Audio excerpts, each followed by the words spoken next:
Greetings everyone, this is Alt Lexington with part 26 of my Agent of Yesterday levelling. Part 25 was just a bit of housekeeping chores and the building of this new Tier 5 ship with a free upgrade ready for Tier 5U when I complete its mastery. It's a cannon build with a torpedo mine.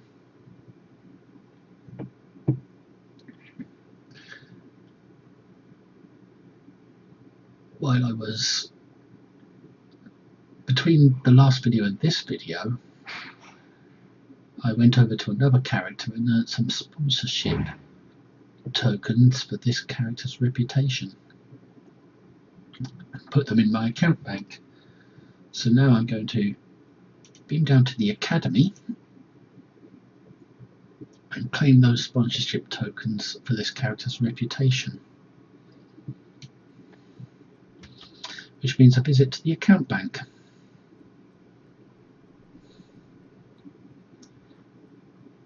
Because this character has finally unlocked the reputation system that comes at level 50.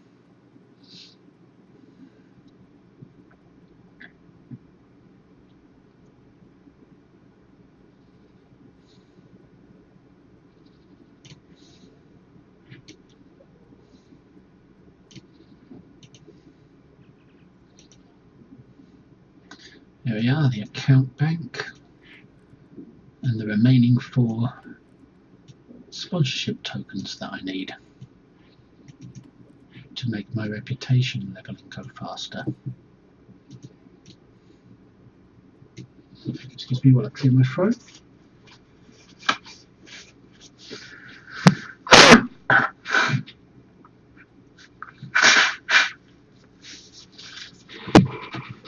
Okay, so reputation, we needed competitive,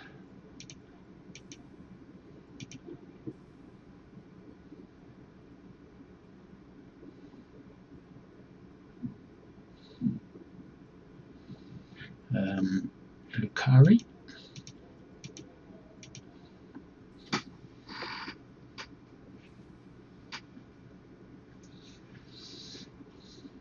temporal,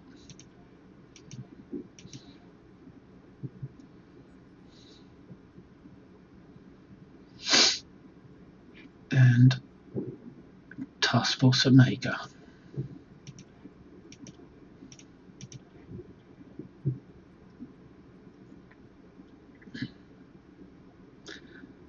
That's all the reputations speeded up to double their normal speed.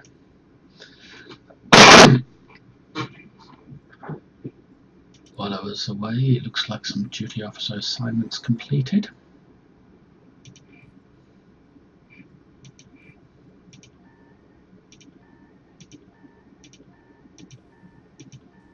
Congratulations, Captain. You have earned your first Captain Specialization point. To begin a brief tutorial on this system, click anywhere in this message to continue, or click the X in the top right to cancel. So, the specialization system unlocked at level 50, and now I've earned my first point to spend in it.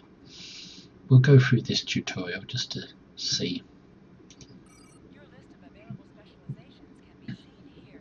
Selecting any of them will show details about abilities and unlocks they offer, and allow you to spend specialization points to advance your captain. Click on the Intelligence Officer specialization. The progress bar reflects your current status within a specialization tree, and displays the bonuses that can be unlocked in that tree. Clicking anywhere on this bar will display all unlocks available in that tree. Abilities that can be purchased in any specialization are displayed here.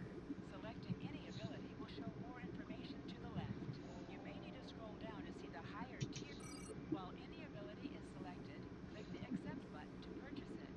All abilities cost a single specialization point, but may require previous abilities to have been unlocked before they are available. Eligible ability selected, click Accept to purchase it, and then confirm your selection. Well, I'm starting with the intelligence, of course, because that's the best one. and make it a space ability, and then click purchase. All purchased abilities are enabled as long as their specialization is currently active. Specializations assigned as primary will enable all purchased abilities from a tree, while those assigned as secondary will enable the abilities from Tier 1 and Tier 2. You may have one primary and one secondary specialization active at any given time. Well, intelligence is going to be primary.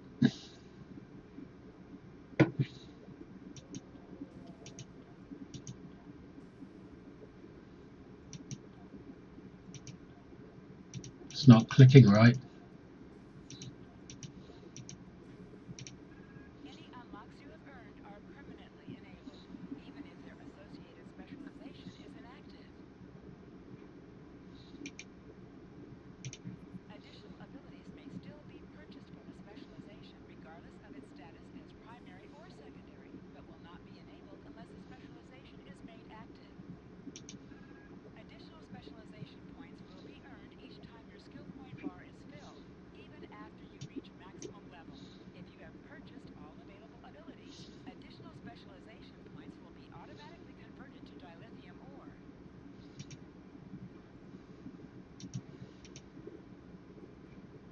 Okay, that looks like it.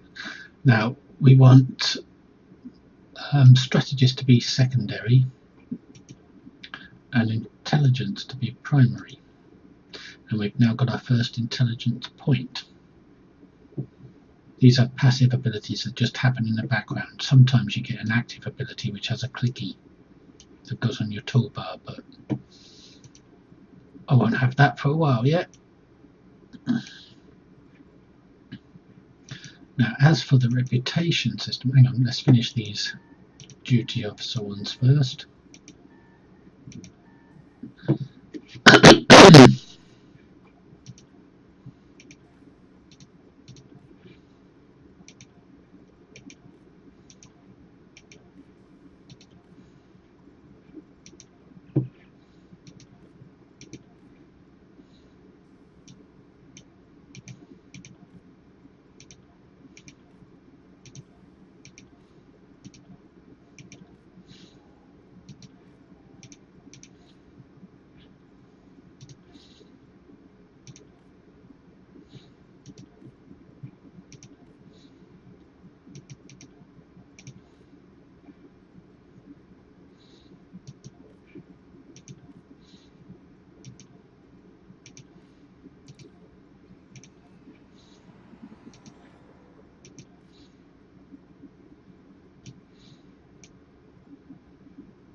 'That's all of them. Let's see what rank I'm at on each of them now.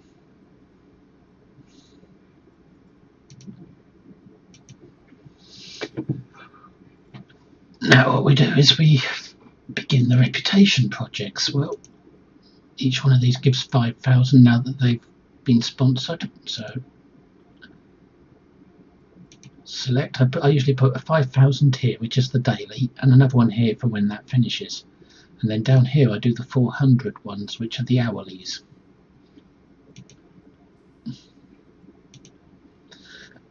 This is what's going to eat up most of my energy credits.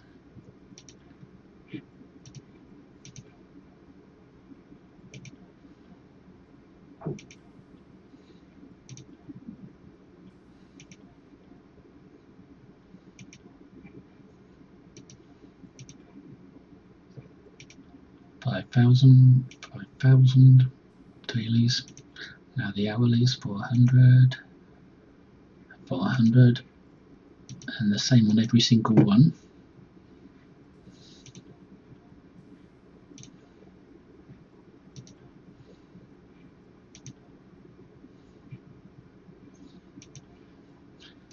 The thing about these the hourly ones, is that you can only do 2 or 3 of them per day. So it's good to mouse over the reward to see that it actually says 400 reputation points, because when you've done 3 or 4 of them, it goes to 0 reputation points. because you can only do 3 or 4 where you get 400 in any day. So you just make sure that they have the 400 when you select the project. So you can do that just by mousing over the icon. Same with these where it says 5,000. Same with the dailies.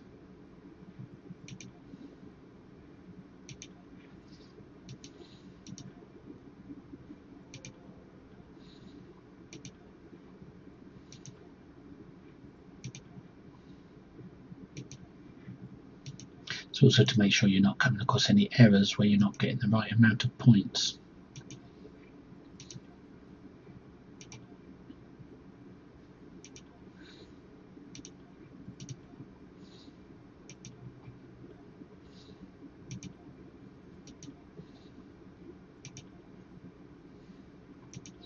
This is what I was saving my energy credits for.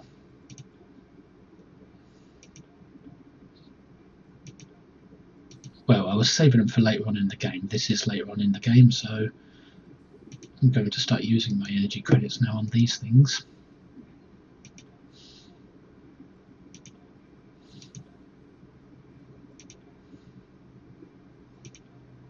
Now that all the projects are loaded,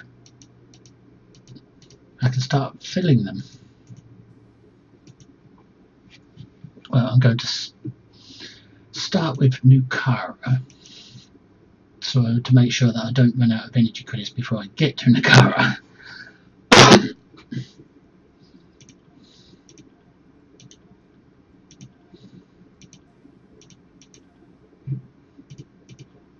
You see, I've got my energy credits and I've got all these points from leveling my agent of yesterday.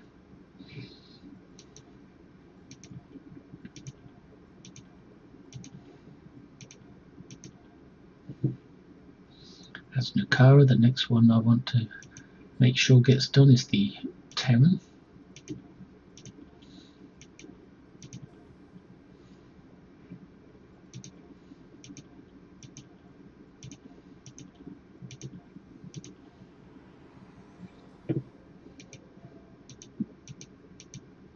So now it doesn't matter which order we do the rest in, as long as we get those 2 done first. And we've got no competitive marks because competitive marks came out after Agents of Yesterday, so they haven't been included.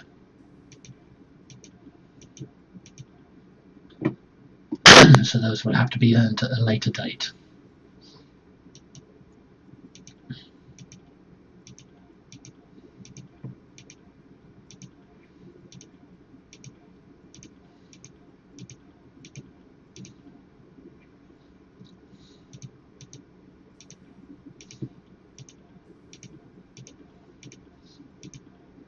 Going for a more.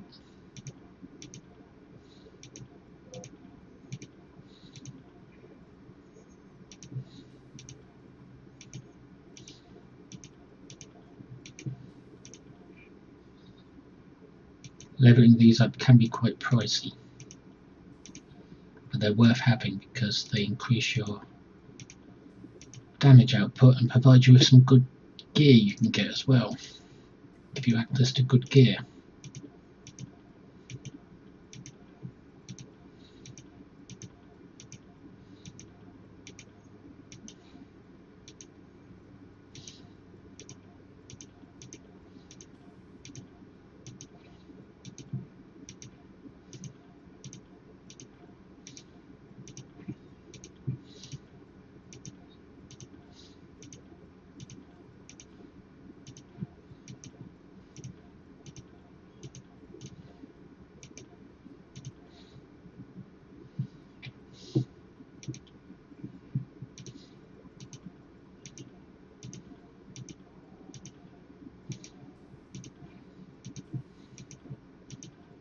I don't normally start the reputation till after I've completed all the episodes, but I figure what the hell, since I've got the marks.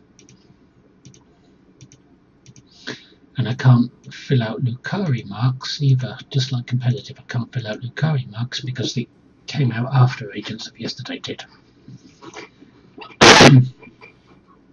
So now we just go through them all and check that we've done as much as we can, filled as many as possible.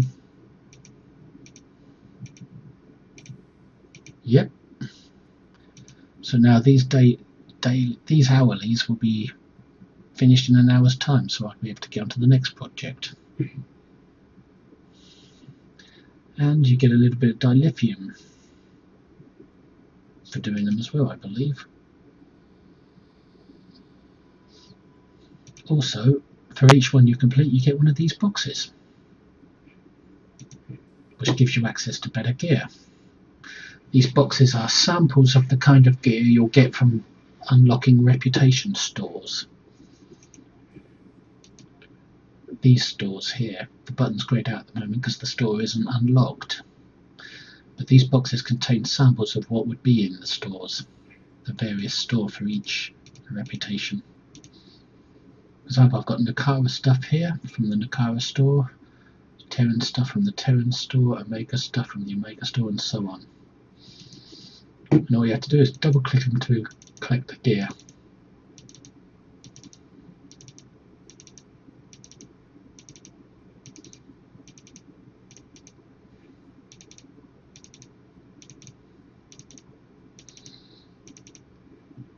There we go, all that new gear.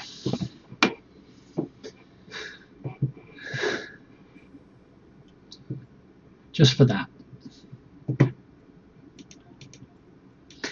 Now I'm going to beam up to Space Dock.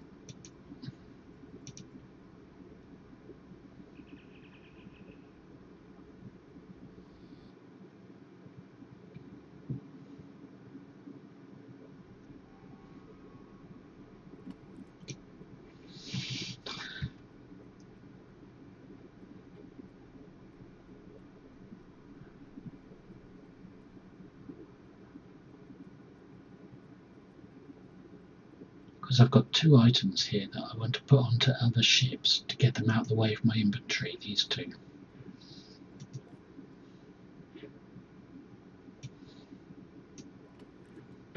Just to clear them away from my inventory so I've got some space for stuff.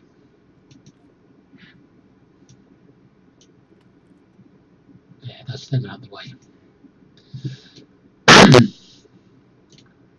Now what we do is have a look at the first reputation.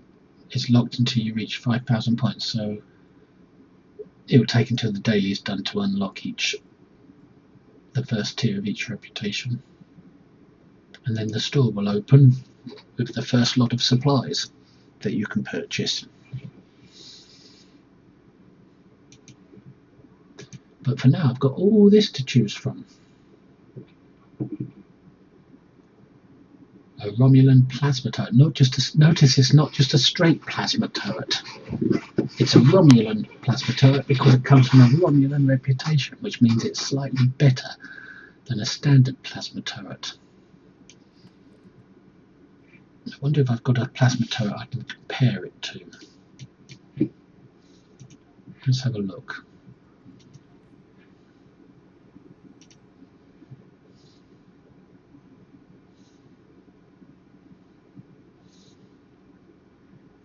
No, I don't, but I think it would be better than a standard plasma turret at least.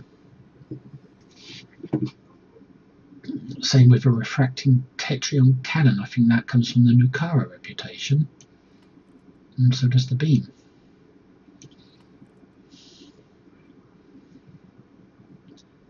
And shield refricacy, maybe that's from Dyson, I'm not sure. That was from the Dyson box, I'm not sure, but we can check to see if any of this is worth putting onto our ship. Well, this console improves detection of cloaked ships, 10% chance, 70.3 shields every 2 seconds for 6 seconds while using a shield heal power, proton damage when using exotic damage and shield drain abilities, 10% chance, 0 proton damage. 100% shield penetration, double damage versus Both. So that's pretty useless to me at this stage of the game. But still, might as well keep them. These weapons are all going to be very useful. So it's worth keeping hold of them. Just put them in order of purples and blues.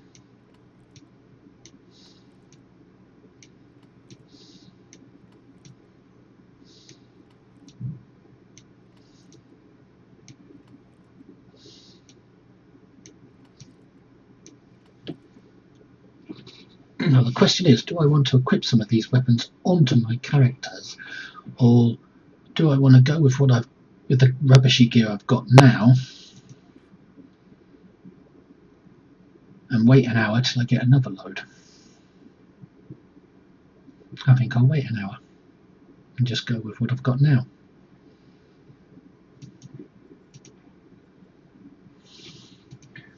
Let's check my Temple Agent pack to see if it gives you any reward for unlocking the reputation. We've unlocked the specialization, so we can claim that reward, which is Temple Agent Universal Tech Upgrade, which would appear here. I've got 2 of them now.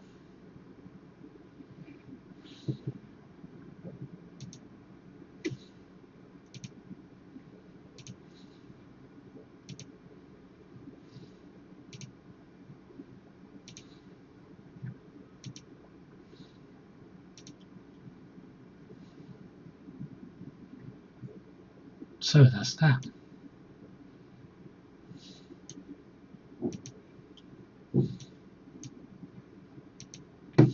Everything that can be claimed has been claimed.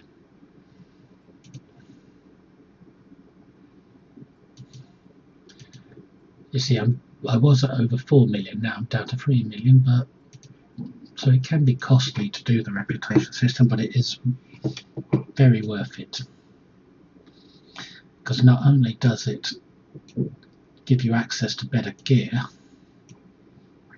it also gives you traits that you can use in these sections. But those traits won't unlock until I level up a bit. All these are traits, and this is the main trait, but these are other traits as well.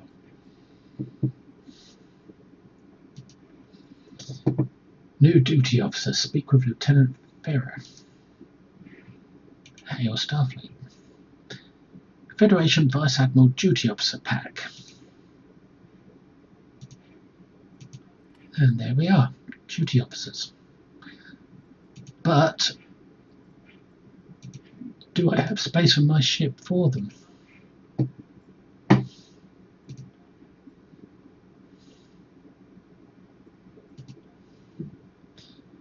Roster. 67 of 100 reverse officers, 10 of 10 on duty. So I should be able to open this. And I get 3 officers. Transwarp, exothermic, duplicate with charged particle. None of these are useful. They're not career specific, they're just useless. I should also be able to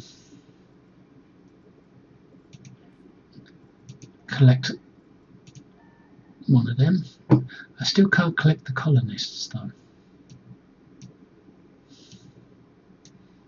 Even though I've got space in my duty officers,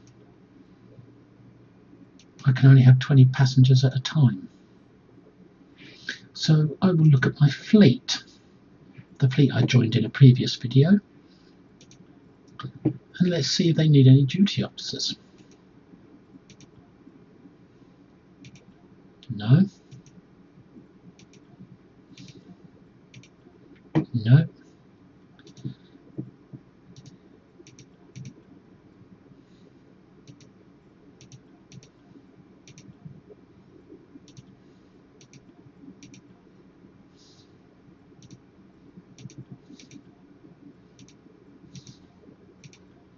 No duty officers needed, but I do have 750 fleet marks. Oh, and that assignment just gave me some television. So 750 fleet marks. Well, I've got to look for the. I want to donate those 750 fleet marks to a project, but I won't just donate it to any project. It really annoys me when people donate marks, but they just donate them to random projects instead of looking for where they would most be useful. Now, I know because I run this fleet on another character, so I know that K13 has a special project going that is in desperate need of marks. So we'll give the marks to that project.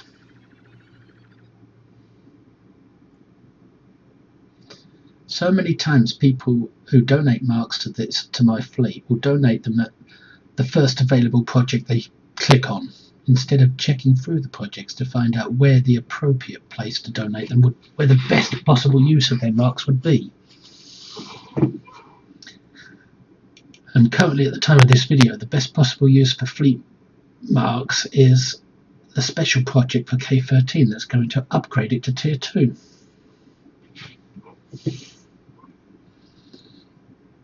So now I've earned my first fleet credits. 37,500.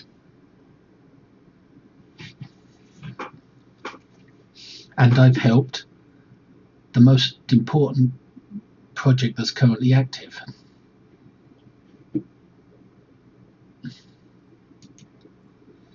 I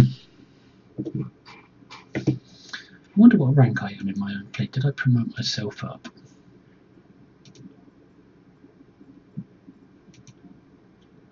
I'm still a crewman. I should have promoted myself up to all the way, which I will do when I remember.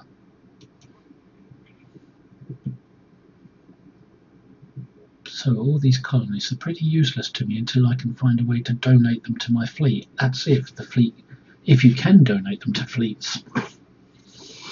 If not, I'll just sell them. Because I can't complete this until I get rid of some.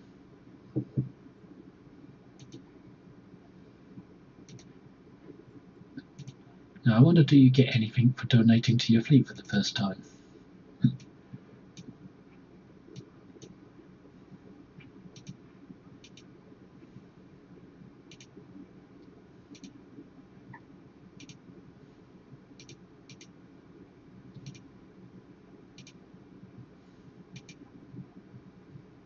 No, obviously not.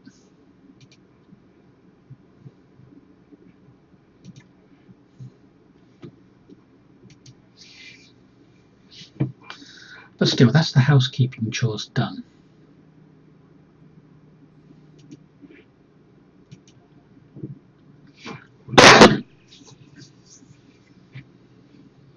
So now it's time to do another episode.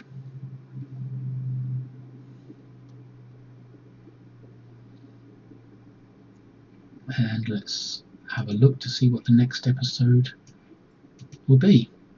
We're starting the Cardassian story arc, because we've just finished all the Romulan ones. The last one we played was Darkness Before Dawn, which wasn't a real episode. That was the last real episode. This was just a conclusion episode for the Romulan story arc.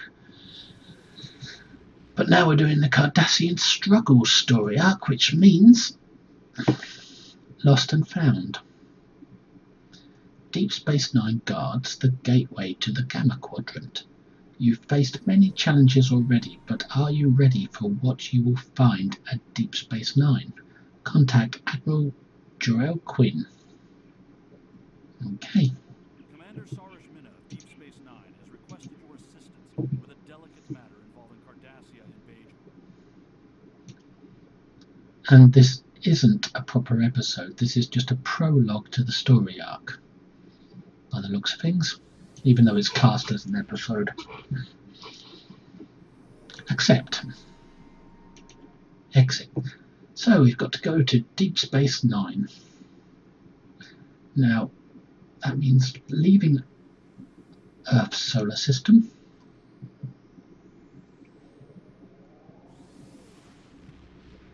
For the first time, we've had the shakedown cruise to the edge of the solar system in this ship while we were building it, and now we're on our first mission. And it's just a cruise to Deep Space Nine. Now, while I'm at it, I just want to make sure my loadout is being saved properly. Yes. Now, I can't auto-navigate to Deep Space Nine because we're in the beta quadrant and Deep Space Nine is in the alpha quadrant. So we've got to just head in the direction of the alpha quadrant, and then we can go there.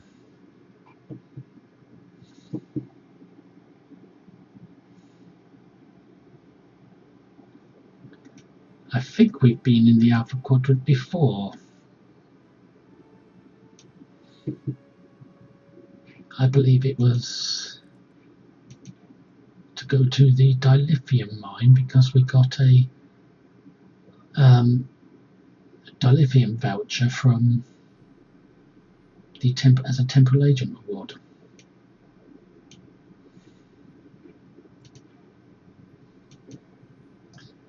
And that's why Mr. Spock isn't briefing us on this sector.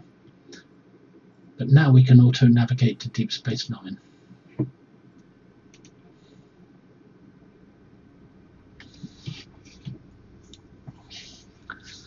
And I can kick in Slipstream at last to get around quicker.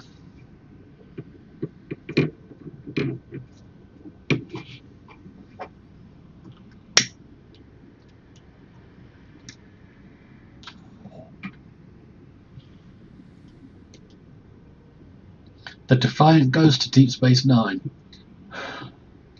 Or should I say, stitch-in-time copy of the Defiant. With an appropriate cannon build, phaser cannon. Just like the Defiant in the show.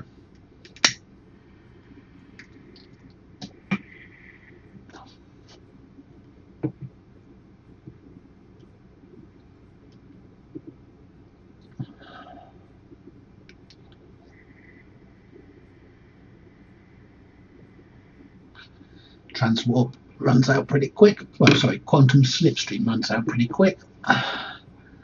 But its duration will work better with better engines and better leveling up. Just make sure the navigation works. Here we are for the first time, I believe, at Deep Space Nine. I believe it's the first time. Oh no, we went there when the Omega Force Klingon General called us to Deep Space Nine to talk about the reputation system. So, a space station originally built by the Cardassian occupation forces in orbit of Bajor. No, it wasn't. It wasn't built by the occupation forces. It was built by the slave labour that the occupation forces controlled. DS9 was surrendered to Federation administration in 2369. It became one of the most important strategic posts in Starfleet after the discovery of the Bajoran wormhole, and the station was moved to the mouth of the wormhole itself. Deep Space Nine was key to the defense of the Alpha Quadrant during the Dominion War, and its commander, Benjamin Sisko, laid the groundwork that led to Bajor joining the Federation. Approach Deep Space Nine.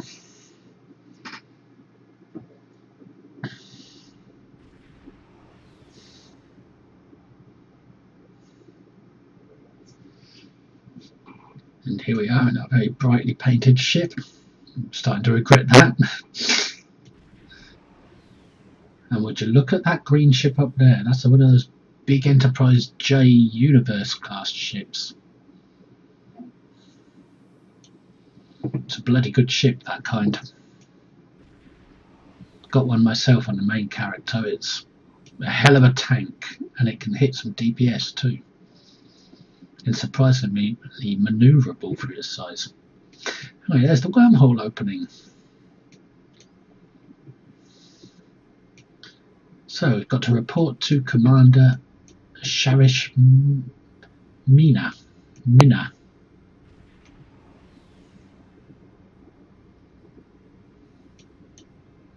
Steady as she goes.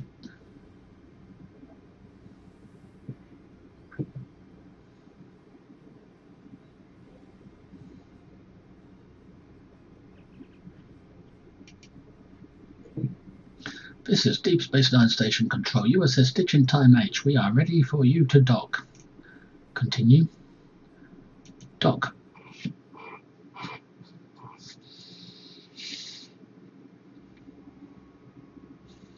And here we are again. Our second, maybe third visit to Deep Space Nine since the game began. It says go to Deep Space Nine. Shouldn't it say go to Operations? Now that we're already on Deep Space Nine. That's a little nitpicking. Turbo lift to Operations.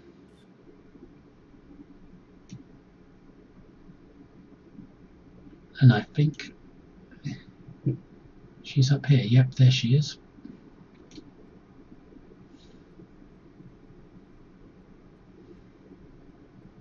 Very shiny floor. Could slip over on that. Speak to Commander Sharish Mina. How can I help you? I was told to report to you. Oh, I could just type who are you. I think I'll go for who are you first. My name is Sarish Mina. I hold the rank of Commander in Starfleet. I am the operations officer of Deep Space Nine. I also serve informally as a liaison with the Fennick Assembly. And I'm a subject matter expert on Beta. Being a pilot myself, I know the people and have their trust. How can I help you? I was told to report to you. Welcome to Deep Space Nine, and thank you for coming so quickly. During the occupation invasion, many sacred artifacts were stolen and studied. After the Bajoran Cardassian Struggle signed in 2271, these artifacts were supposed to be returned. However, the Obsidian Order, the Cardassian military intelligence branch, opposed the treaty and apparently hid at least some of these artifacts in their warehouses. We know this because we have been contacted by the Cardassian government. There is a faction among the Cardassians called the True Way that rejects the treaty with the Federation. This organization infiltrated a defunct Obsidian Order facility and stole an orb of the prophets. Nasty people. These orbs are precious to our people. They have been given to us by the prophets. They possess mysterious and unusual powers. Many of them grant visions to supplicants. We believe the True Way are operating out of a base in the Badlands. We would like you to travel to the Badlands and attempt to recover the orb on behalf of the Bajoran people. I will track down those responsible for stealing the orb of the prophets. How can I help you?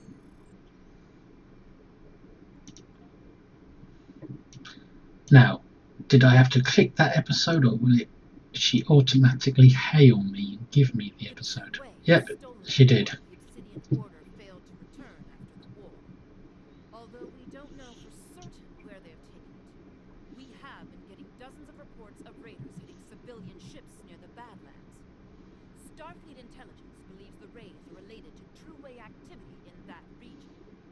We know that area is a haven for smugglers and criminals of all types. It stands to reason that the True Way are using it to avoid capture as well. They may even be using some of the Maquis bases that were abandoned before the Cardassian War. We believe that the Badlands are therefore the most likely place for the True Way to be hiding the stolen orb. I know the Badlands are dangerous, but I have complete confidence in the ship and her crew. Find True Ray raiding base in Badlands in Alpha Quadrant. And I will get... Ooh, resonating Tetrion, eh? I don't think I'll go for the shields. I think I'll go for the resonating Tetrion dual heavy cannons. And it doesn't look like it's equip only one of these. I'd like a turret as well. Accept. How can I help you? Exit. I have to grind up a full set of these on my main character at some point. Anyway, just a quick look around Ops. Ops has changed a bit since the TV show, since this is decades after that. But it's still basically the same Deep Space Nine.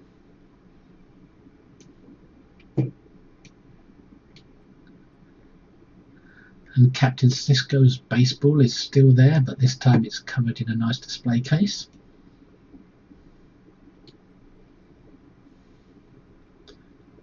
And you can't go through these doors.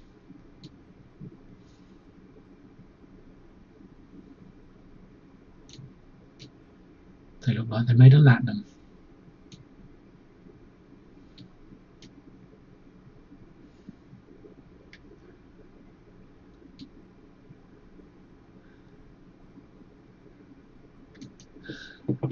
So we go to the Badlands. Beam up.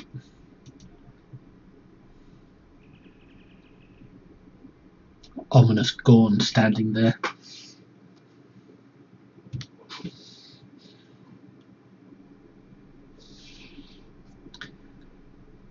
This is Deep Space Nine Station Control, USS Stitch in Time H. We are ready for you to dock. Excuse me, but I've just left. I don't need to dock right now. So, not now. There have been some renovations to the station, Admiral, but I'm sure you'll be able to find your way around. Have a pleasant stay. I did. Those renovations must still be underway if she keeps asking me to dock. She must be getting her records back to front because I've just left. I don't need to dock. It's the same as Starbase Sierra. Always asking you to dock just as you're leaving. Anyway, so we depart the system and go to the Badlands.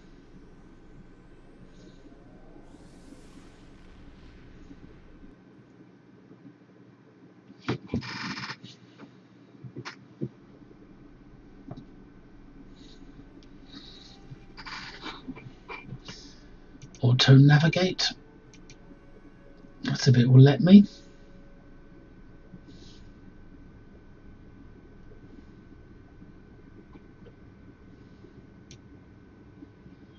And there it is, the Badlands.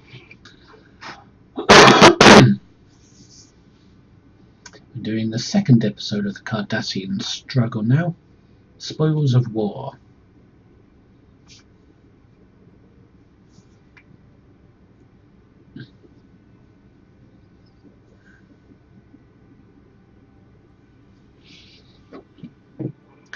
A region of space known for intense plasma storms and gravitational anomalies.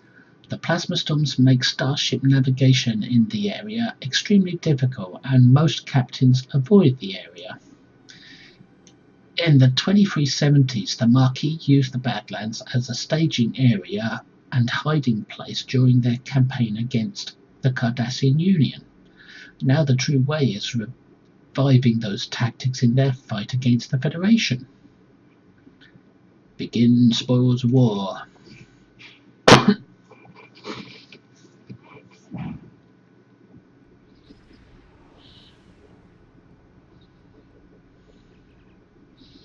We have arrived in the Badlands, sir. Our intelligence indicates that this is an area of heavy true-way activity.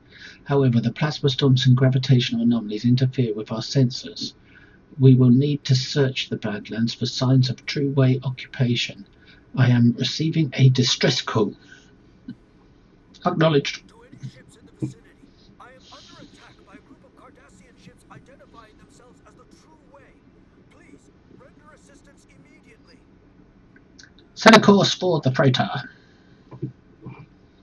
Engage. Now we get to see how this Defiant operates in battle, eh?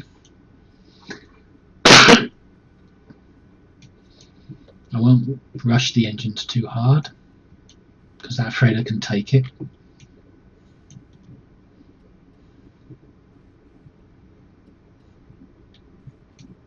So So I'll just go along at normal speed. Ooh, I forget I can cloak and get the cloaking bonus. 15% extra damage upon uncloaking.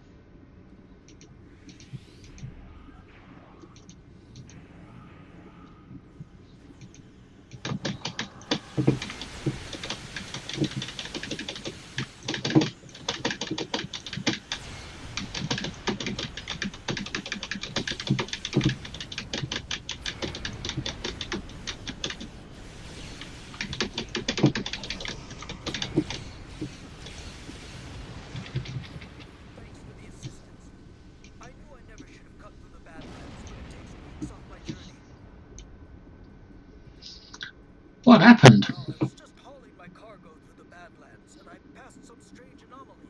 I took a scan of it on my way by, and then a bunch of Cardassian ships appeared out of nowhere. They ordered me to surrender in the name of Gul Kardec in the true way. What did you do? My freighter is obviously no match for them. I tried to get away, but they disabled my engines. They were just about to board me, I believe, when you arrived. If you're looking for the true way, I would head for that anomaly. Thank you. I'd recommend you repair your engines and exit the area. So, Gul Kardec is to do with the true way by the looks of things. There's no normal things to scan for, so let's go to what this looks like. The anomaly. You'd think scanning would point me in its direction, but it doesn't. There's no other scannables around.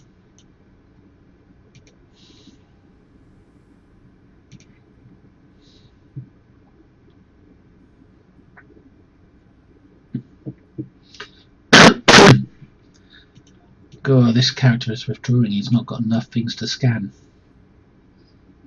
And he's a Starfleet officer, and he's desperate to scan. He's dependent on scanning. Ah, scan! You have fallen into our trap, and now you will never locate our base.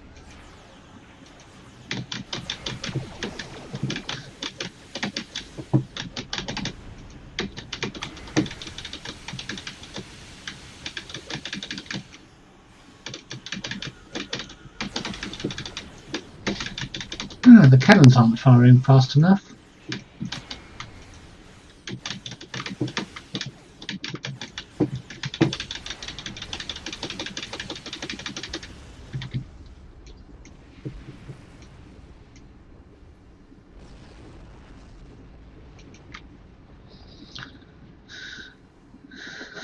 See what I mean about the heavy weapon? It just doesn't suit the build of the ship. It's a real eyesore. And I'm not buying a whole other ship just to get a weapon that fits this build. This anomaly appears to be some kind of tear in the fabric of the space-time continuum. It appears dormant, but I believe it could be widened to become a portal. I am detecting traces of orb energy in the area. I believe I might be able to follow it. Yeah, that ship appeared from the anomaly. Hail, Commander Sarish. We have located a trail of orb energy. We are about to follow it. We could use some backup. Really? I don't need backup. I will be along in the Defiant shortly. I'm already in a Defiant. Thank you, Commander. Scan orb energy.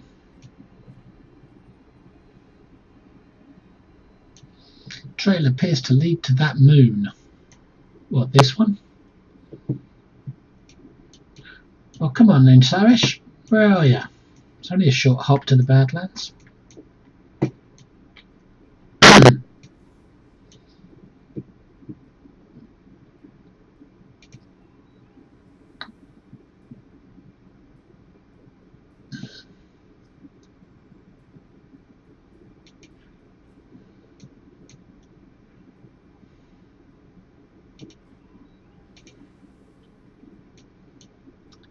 Ah, looks like there's things in orbit that we have to defeat. Destroy base defences.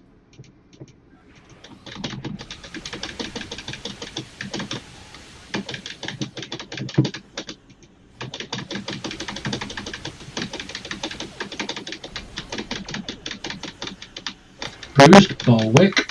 Where'd that come from? Whoa! I got too close.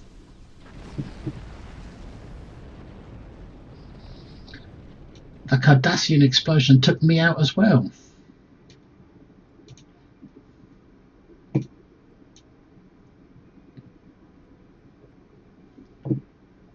Should have waited for Sarish. Should have cloaked.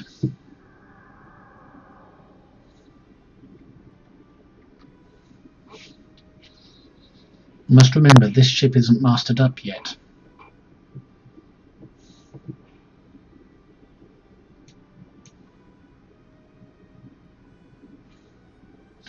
My God, we're at full impulse and look at us, crawling along.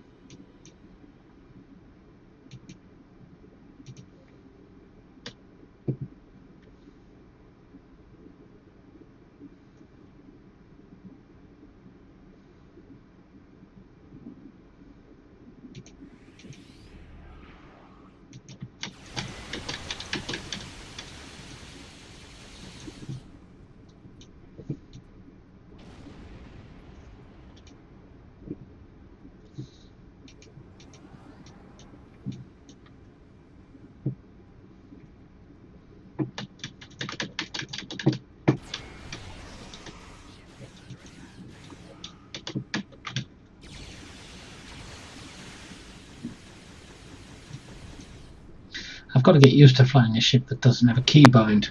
I think the only thing bound on this ship is fire or weapons.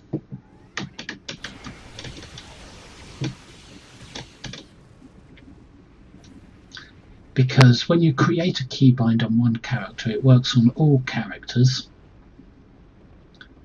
So anything that gets put on tray 10 will be bound to my spacebar. But I'm not using tray 10, I'm only using up to tray 6. But fire or weapons is also bound to the spacebar. So that's the only thing that's bound. And it's the same as just clicking this. So it's not really a keybind. Technically it is, but it's not got the effect. Anyway, scan moon.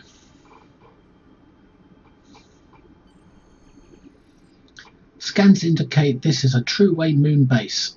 I have located an appropriate place to beam in. Are you ready to beam down? Where's Sarish?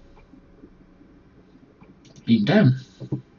With my full-away team and their not-so-brilliant weapons.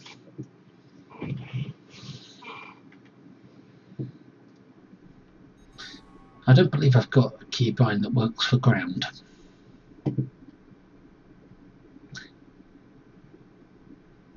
We have transported inside the true-way base. I am detecting orb energy coming from somewhere nearby. I am detecting a number of Cardassian life signs. Looks like we'll have to fight our way through to the orb. Now let me just check my ground build. Make sure everything's okay.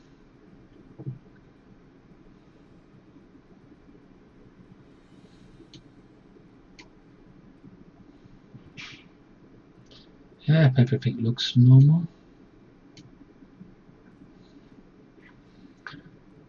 Have I got any new things that I can put on since I've leveled up a bit? It doesn't look like it. I don't see where my water hatchling is. It should be on here somewhere. It's not. So that can come out of there. And you can go on there.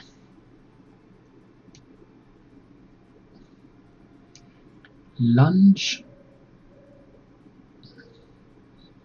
I don't have that anywhere, so let's put that on.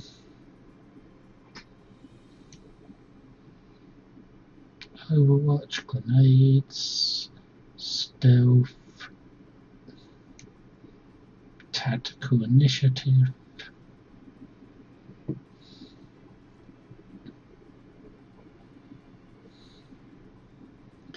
So I think I can put these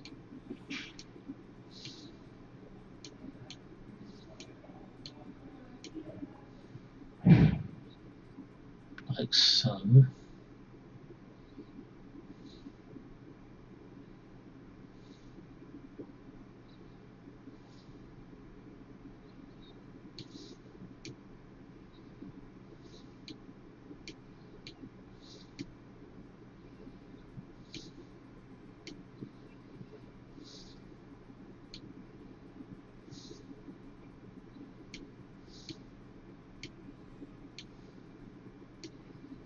Yep, it's wise to open up a third bar at this point.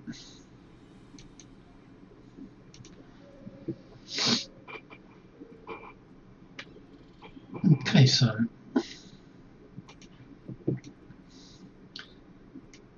what is that weapon?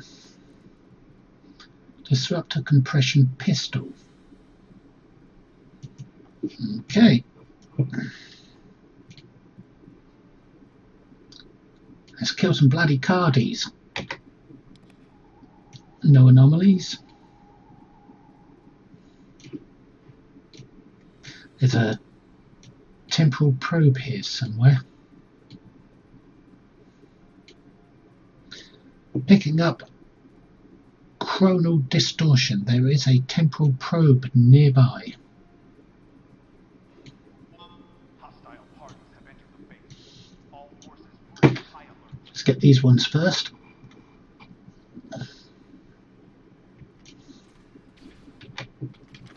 Whoops, wrong button.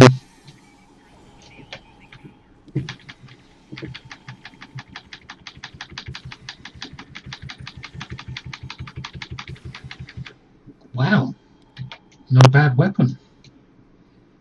Not a great one, but not a bad one. Fires rapidly. Wasn't there another patrol coming up this way? Looks like they've gone back. Oh, they're going up and down, up and down.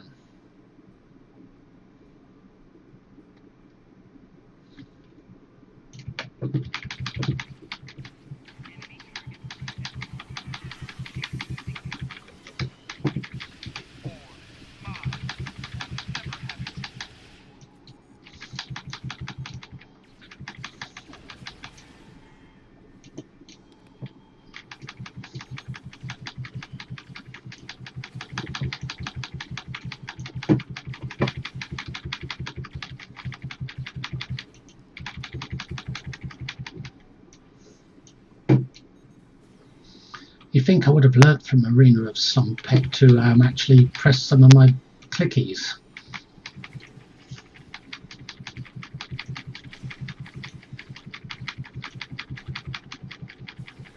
Been playing that a lot on my other character.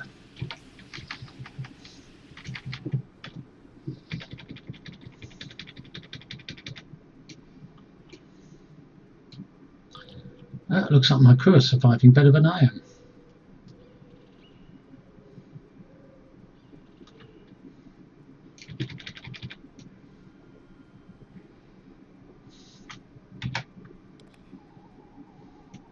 And it looks like the scanning isn't working. Got to make sure we check for crates and things. Captain's got to get paid his loot.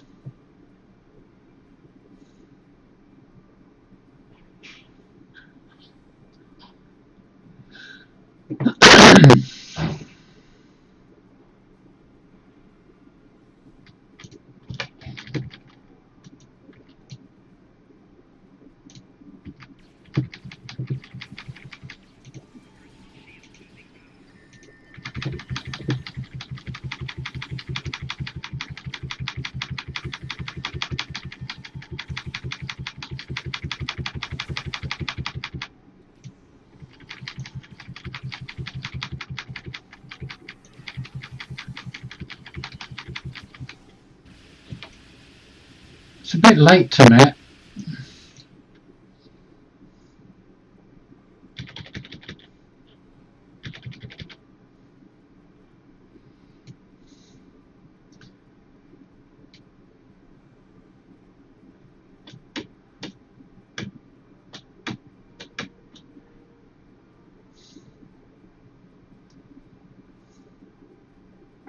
I just want to have a look at this ship.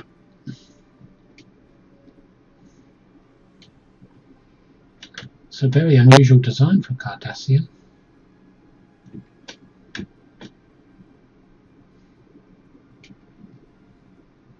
looks part Dominion.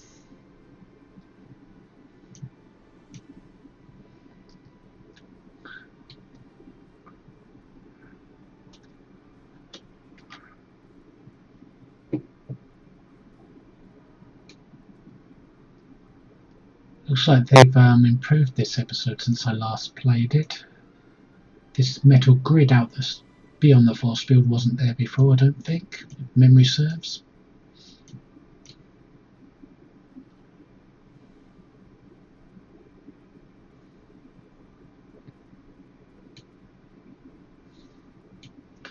There's some more Cardis over there.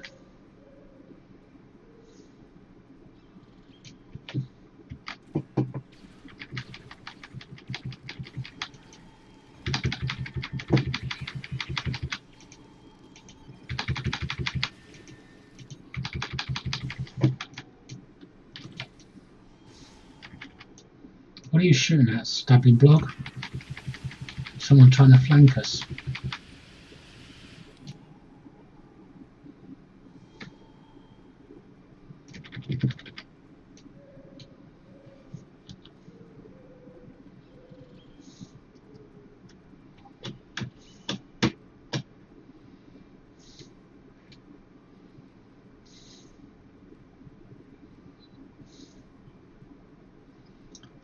More Cardis.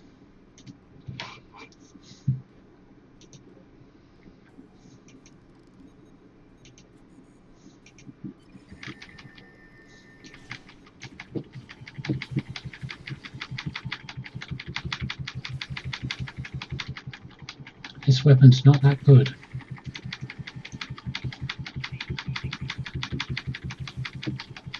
I thought it was good at first. It's only good because it fires quickly. Sir, my scans indicate that Gol Kardec has sealed himself in his office, but I believe we can override the lockout at the security console on that podium. Okay, but first we've got to pick up the loot, because the captain's got to get paid.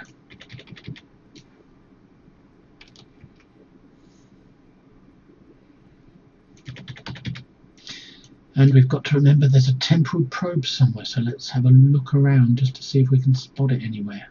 It's probably in the office.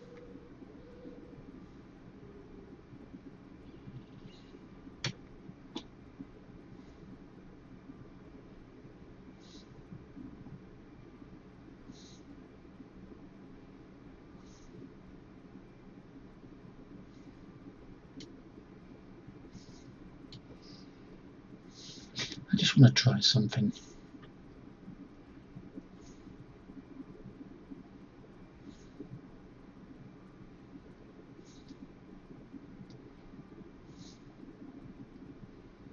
Go the long way around.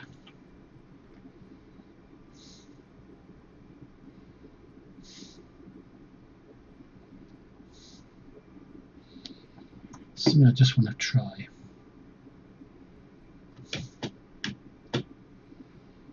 Whoops. And around again.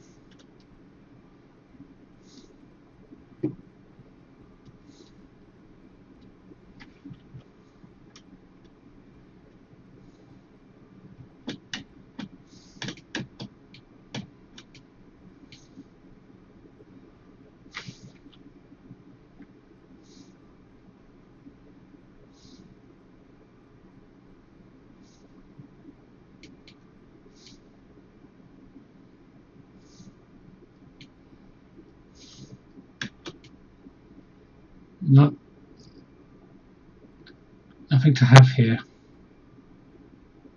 and my officers can't even follow me. They don't know what to do,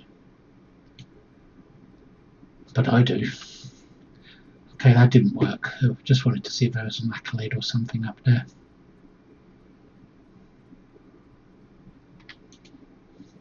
Override the control that unlocked the door. Enter office. Where is that temporal probe? It must be in the office. But I can't see from here. Oh yeah, there it is. Just about see it, I believe. Now, if I remember rightly, this guy is hard to put down at this level. This gold card deck.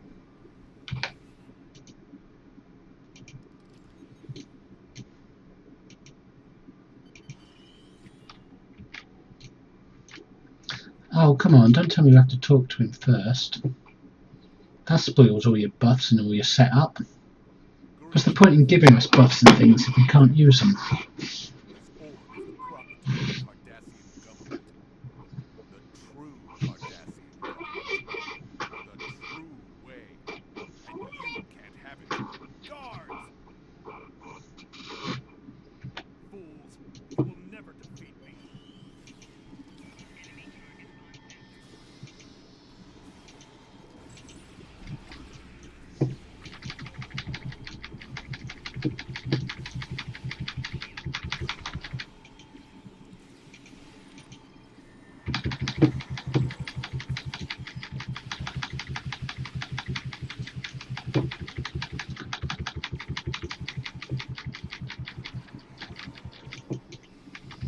I lost my mouse there for a minute.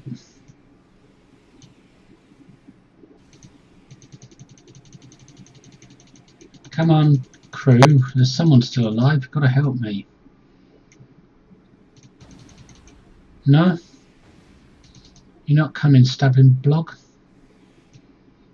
Idiots.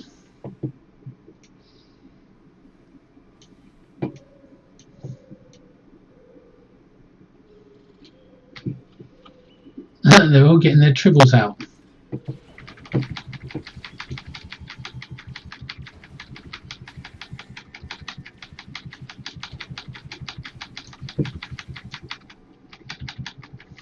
Where'd he go? Where'd the bad guy go? Did I kill him? I must have. It says I did. He must have went down at the same time as me or something. Anyway, temporal probe. There's the orb.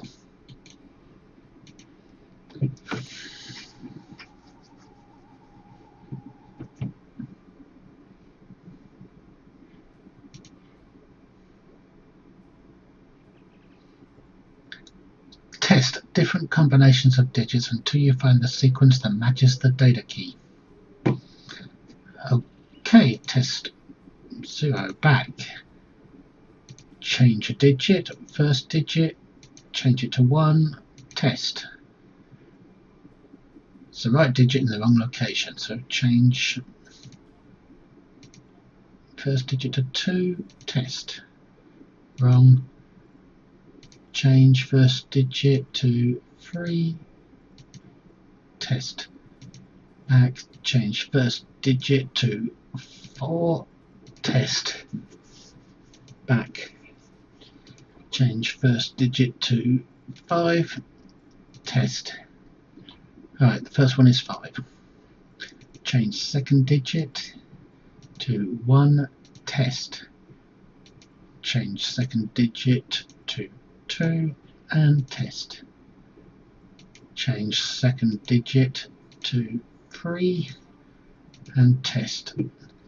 Change second digit to 4 and test. That's right.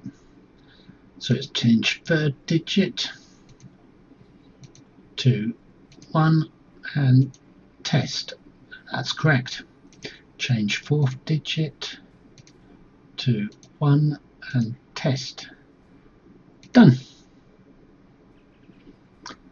This temporal probe has been taking readings on the Bajoran orb of possibilities. I suspect that Nicole would like to find a way to use the orb to rewrite history. Now that's a disturbing thought. Shut that probe down. And R&D components. And now we go into our inventory, click on the temporal device, and Spoils of War reward, and claim.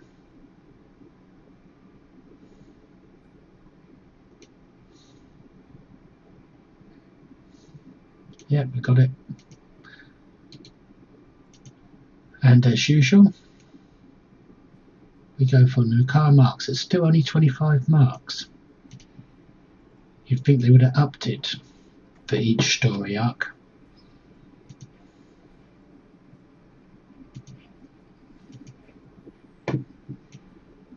Now we continue with the episode. Download data,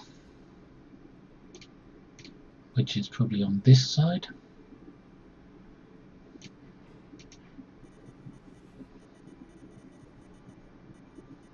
Dear Cardassian, you can imagine my surprise to receive a message from you.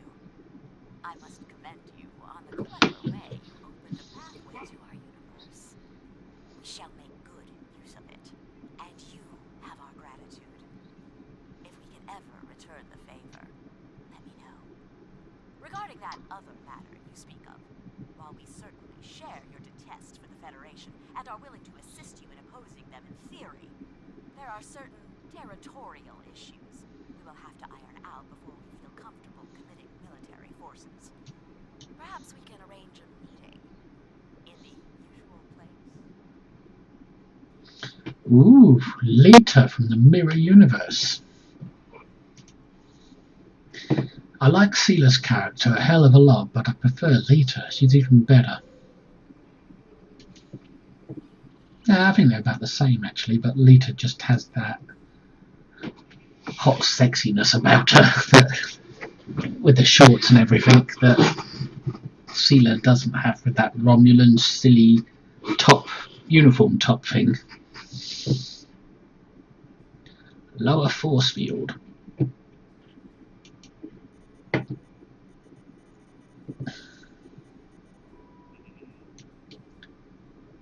Beam orb to the ship.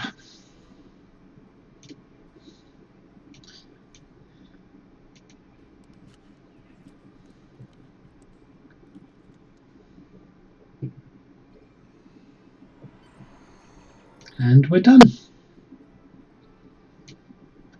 We have retrieved the orb of possibility, sir. Are you ready to beam up? Sure am.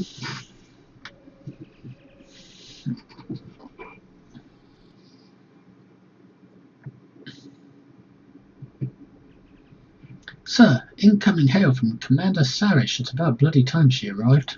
We are approaching the Badlands. What is your status? Well, it's all done, so you're a bit late to the party. We have secured the orb. Gul Kardet has escaped. We are about to attempt to track him. Didn't it say I defeated him? I thought I didn't. I will be along in the Defiant momentarily, and may the prophets smile upon you. I don't believe in the prophets, but the wormhole aliens can smile on me. Looks like I arrived just in time. In time for what? Oh, in time for that.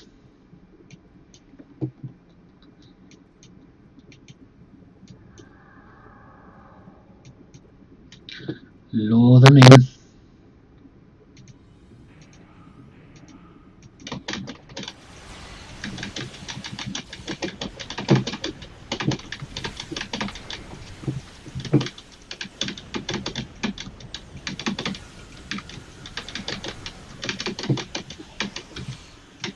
I'll target the thing in front of me, not the thing behind me.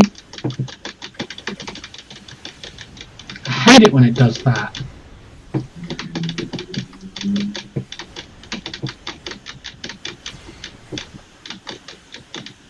See, cannons are bloody useless in this game.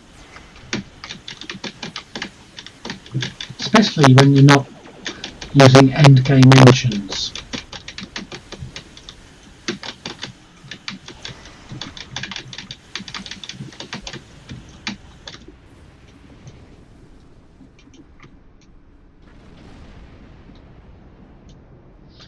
Sir, I am detecting a plasma wake leading away from here. I think it belongs to Gul Kardek's ship. I believe I can modify our deflector dish to emit ionizing radiation which should interact with the plasma wake, illuminating it. The illumination effect won't last very long, though. We will have to hurry. Make the modifications and prepare to emit radiation on my command.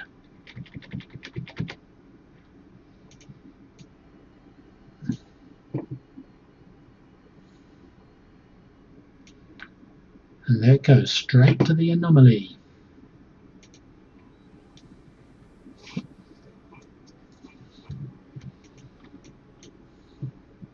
I mean, what's the good of cannons if you can't line them up?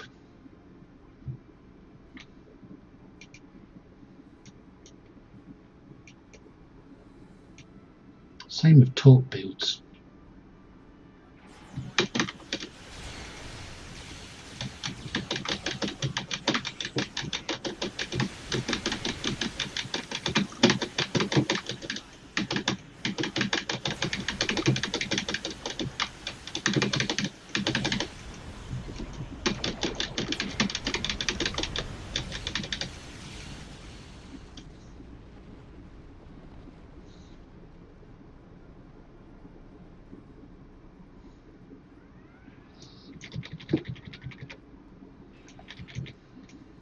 Scan anomaly. Scans indicate that this anomaly has opened into a portal leading to the so-called mirror universe, a parallel dimension adjacent to ours. Hold on. Sensors detect ships emerging from the portal. Shields up! Those look like mirror universe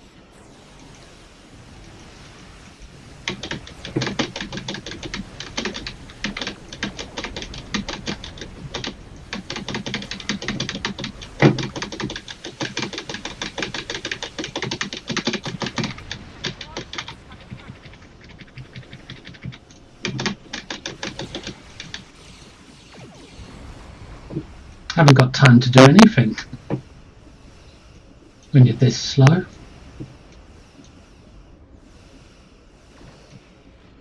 Cannons and torpedoes are no good for anything but endgame. Same with beam banks. They're a little better, but still not good for anything other than endgame speeds. The only thing good for leveling is beam arrays. Everything else is pointless. Fun though, but pointless. No wonder so many people limit themselves to beam arrays.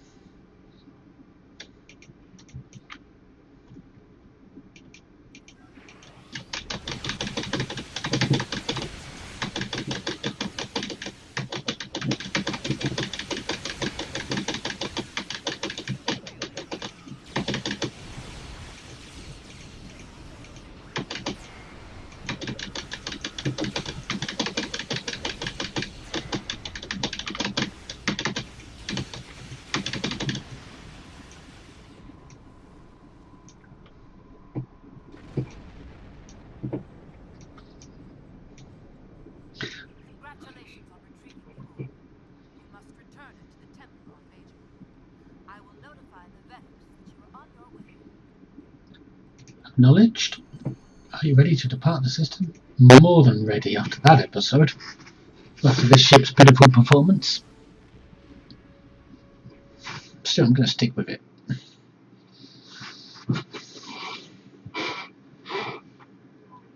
Because I suspect that my problems with this ship aren't really about the ship, it's more about my mood. Congratulations on your recovery of the orb from Gul Kardek. We request that you return the orb to the temple in Hathon on Bajor. I'm afraid that we have not seen the last of Gul Kardek. But for now, the people of Bajor will be elated at the return of an orb we thought lost forever. Good work.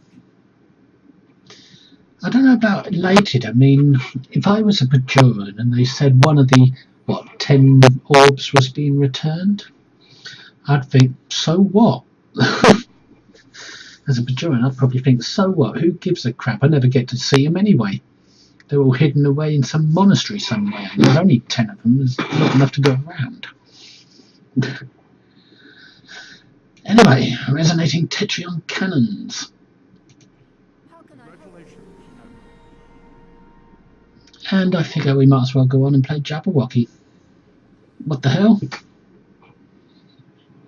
Just have a quick look.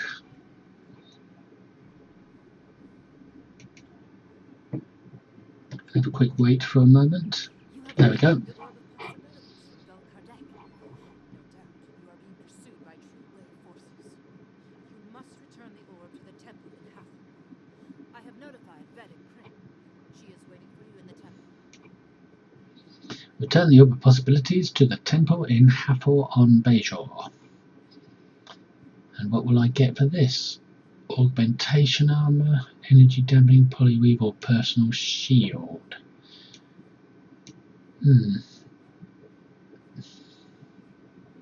Ooh.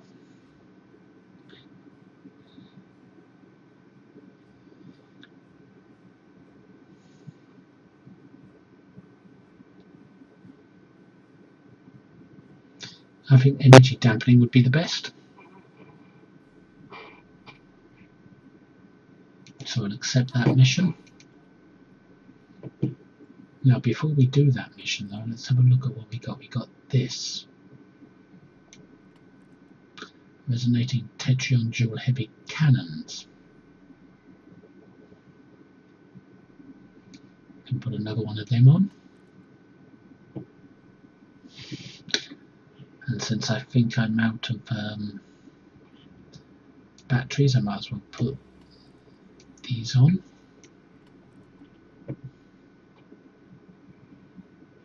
And everything else is not important.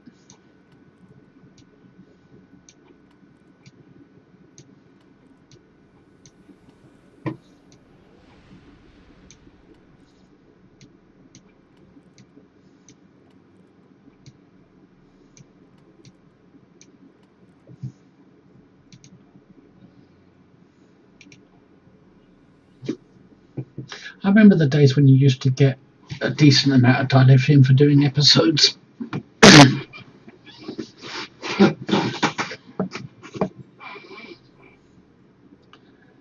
Anyway, reputation. An hour has passed, which means I can start claiming my hourly ones and filling out some more. Claim, line up another one, and fill up this one.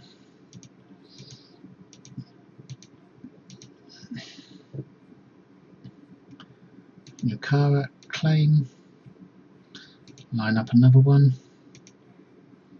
and fill up this one.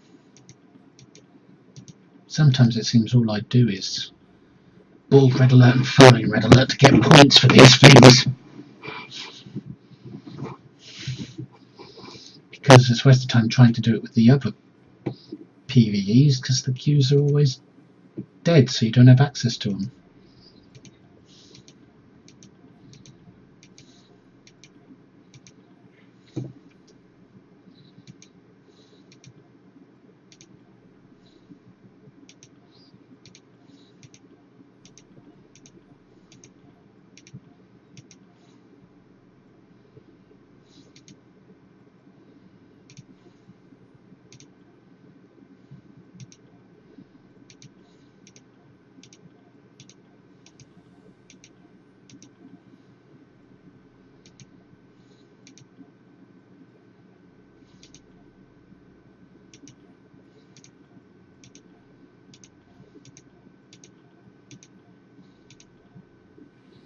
Yep, it's collect reward, line up another project for when this one completes, and then set this one on the path to completion.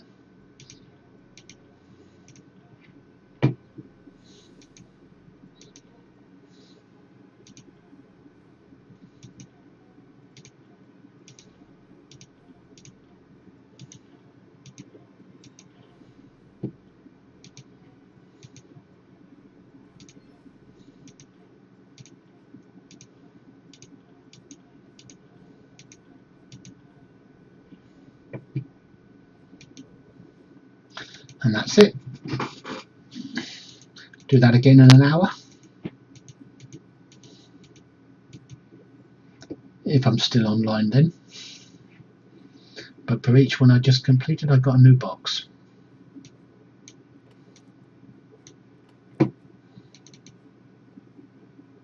Romulan.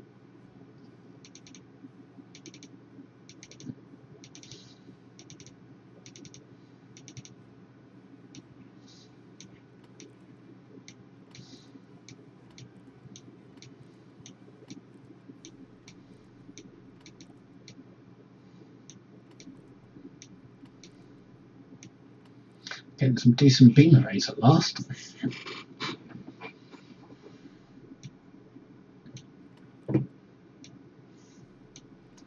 And a console 20% shield regeneration rate. That's interesting. That wasn't from the reputation. And some new guns as well. I noticed that from these reputation systems you're mostly getting ground weapons all the time, when what you really want is space weapons. Or at least that's what most people want, because they're space weapon players. They ignore ground content most of the time. So now that might be worth using at my current level. But I won't know that until I get to a place where I can check on my statistics, I wouldn't think. So that's plus 20% shield regeneration rate. That will affect this number.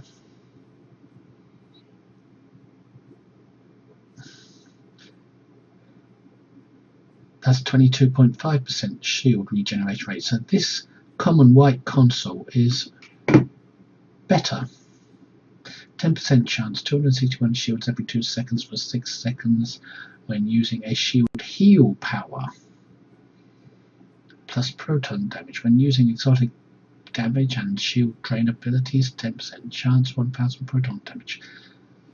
Yeah, so effectively this console is better unless that one procs, and it only procs once in every 10 heals.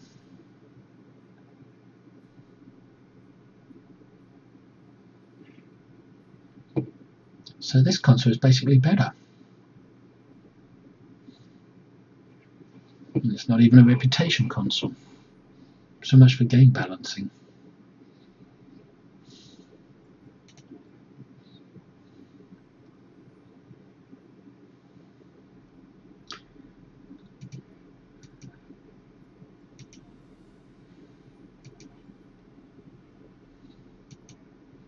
So, let's go to Bajor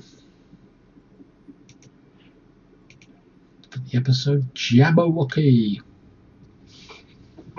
Just a quick hop, no need for quantum slipstream.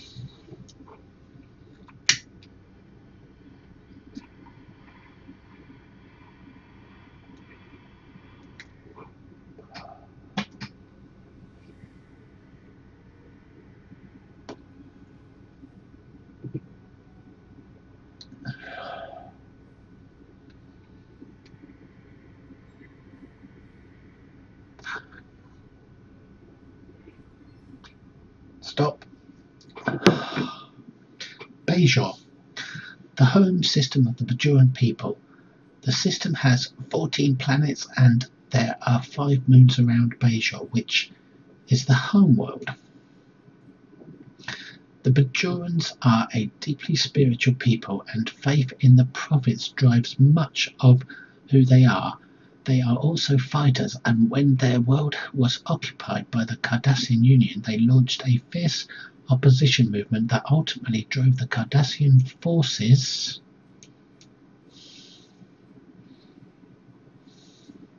to retreat. Bajor is one of the newest members of the United Federation of Planets. Begin Jabberwocky.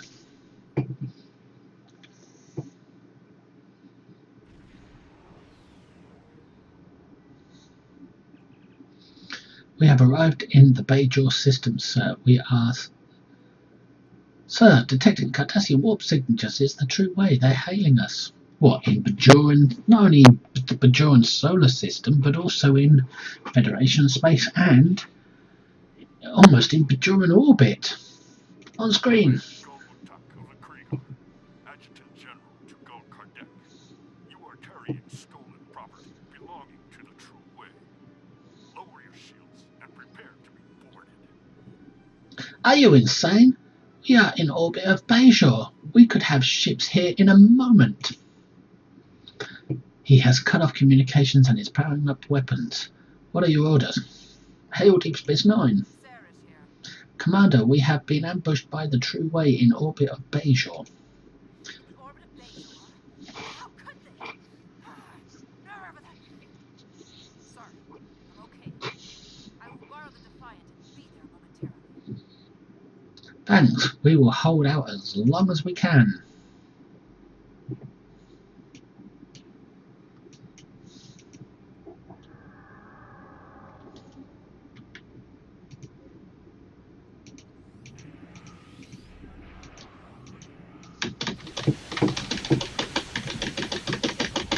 Whoa, that was good. Any more? Good. You're still in one piece. Let's teach these Cardis a lesson. I appreciate your zeal, Commander, but let's not get carried away. Where are they? There's a temporal probe there. But I'm waiting for the Cardis first, and they're behind me.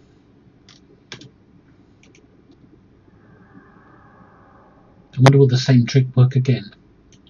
The cloaking bonus. Let's not use up too much engine power.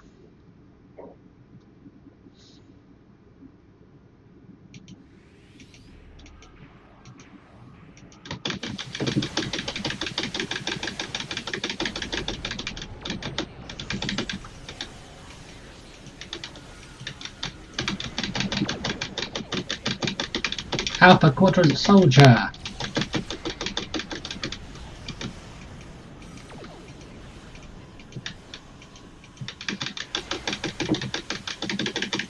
Come on, Torps!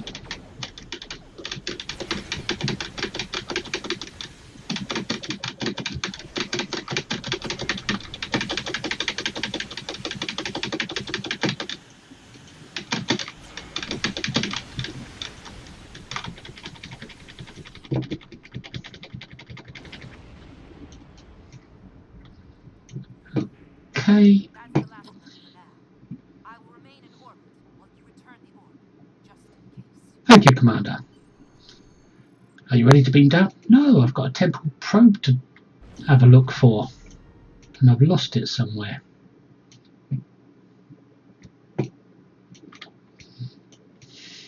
It's over there somewhere, isn't it?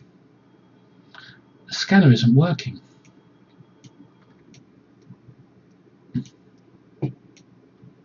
But I saw it around it somewhere. There it is.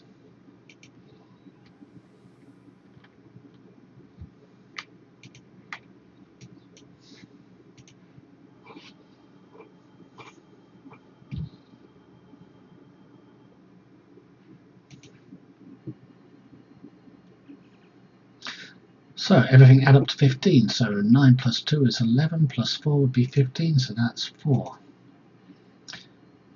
3 plus 5 is 8, so plus 7 would be 15, so B is 7. 8 plus 6 is 14, so C is 1. There's a communique in this probe. Looks like standing orders for Nakal operatives in this region. Let's see it. Well, I didn't get to read that.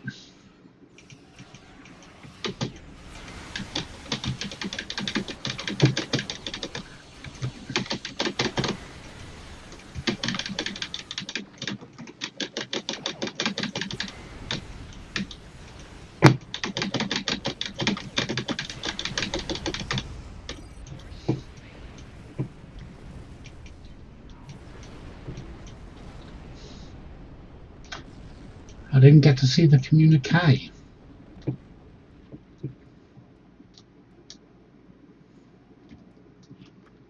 Don't we normally deactivate probes? Anyway, let's have a look at NPC chat. There's a communique in this probe. Looks like standing orders for the cooperatives in this region. Temple probe. The Bajoran orbs represent one of the best opportunities for victory. Stay alert for any opportunities to acquire one. This area of space is prone to visits from the so-called mirror universe. In the event of a meeting with individuals from that dimension, do not engage in combat unless fired upon. Take all measures necessary to prevent injury or death to the Terran admiral known as Lita. Really? Sounds like they want an alliance with Lita.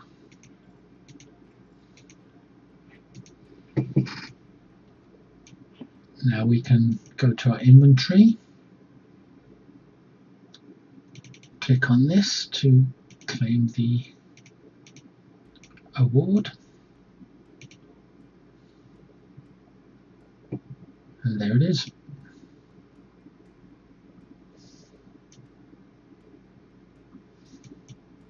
Did we get that? Yes, we did. So, more new car marks.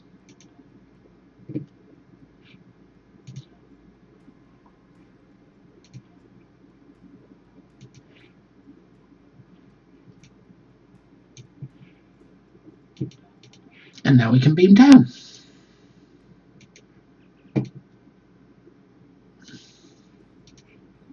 The Defiant must be a pretty old ship by now. It's decades after Deep Space Nine, isn't it?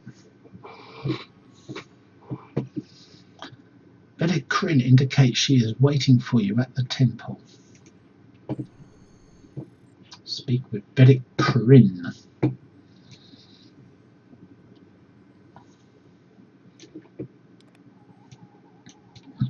Nothing to scan, but this is a wonderful map. This is. Oh look, the person who's got something to say, but we won't speak to him yet, because I believe there's an opportunity in the story later to speak to those guys. And well, there's also opportunities later to explore this map, so we won't explore it right now, unless it's part of this episode. For now, we'll just go straight to the temple where we can meet Vedek Kryn. And I believe she's in here.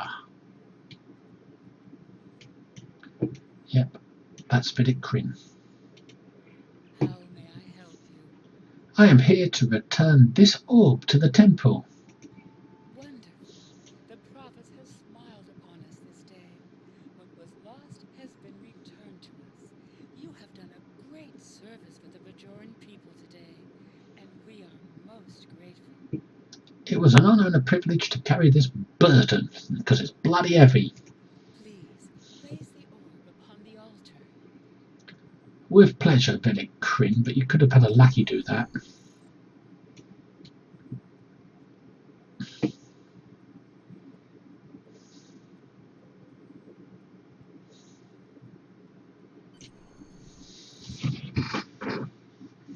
I have returned the orb of possibilities. Look at my goatee beard. Service rendered is not the servant's desire. What does not belong cannot be returned. Ungrateful sod. I don't understand. Has been returned. Does not belong. We must travel backwards.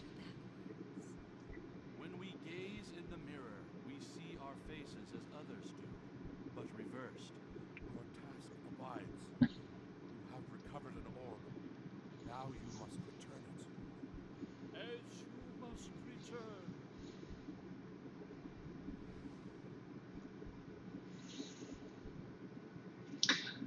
So, Obasek didn't sound very much like Obasek, and I was surprised to see that guy from the Wastelands here. Speak with Vedic Corinne. Oh god, I sense a lot of book reading to be done. I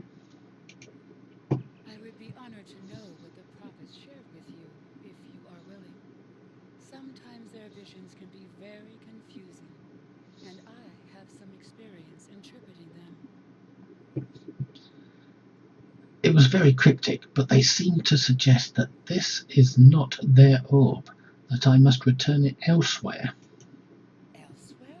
But it is an orb of the prophets. Where else could it belong? Unless... Are you familiar with the so-called mirror universe? I know very little about it myself, but there is a book on that table over there by a Vedic Eve describing his experiences. Perhaps it can guide you. Thank you, Vedic Corinne.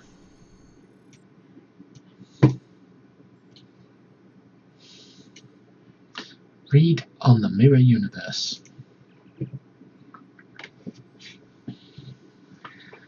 I have been fascinated by the existence of this so-called mirror universe ever since our recent contact with it. I have interviewed the emissary, Colonel Kira, and others about their experiences with the mirror universe, but many questions remain. It seems the mirror universe has prophets, but are they the same prophets? There is no mention of a celestial temple, and certainly the mirror Benjamin Siska was no emissary. I shall petition the Vedic Assembly for permission to enter the mirror universe. The Vedic Assembly has denied my request. Besides, the debates about doctrine and theology and the deciding factor was political. Besides the debates about doctrine and theology, the deciding factor was political. The Federation has quarantined any access to the mirror universe, and Bajor is seeking membership. I have continued my research by interviews, but my questions remained unanswered.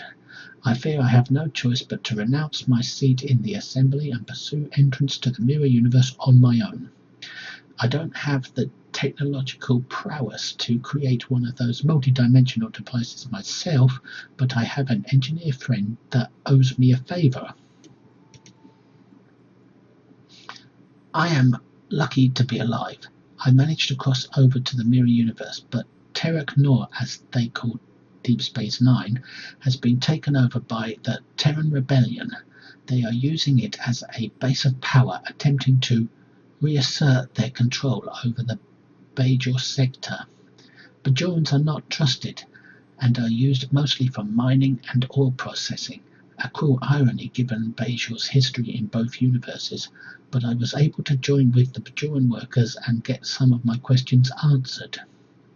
The Bajorans of the mirror universe are much like us, and it sounds as if their prophets are also most similar. They even have orbs such as we have here. However, to them the celestial temple is myth or metaphor, not a physical place such as ours. I do not know if this is because it simply hasn't been discovered, or if the prophets of that universe have sealed themselves away for some reason.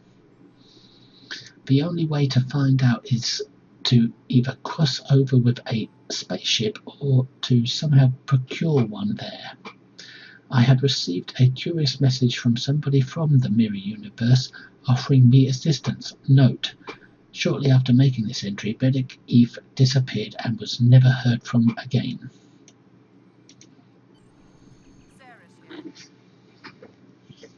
We believe this orb is from the mirror universe. We think we can pass into it through an anomaly we found earlier. Acknowledged. Be careful. The mirror universe is known to be more treacherous than our universe, and you will be cut off from any support here. I appreciate the concern, Commander, but we will be fine.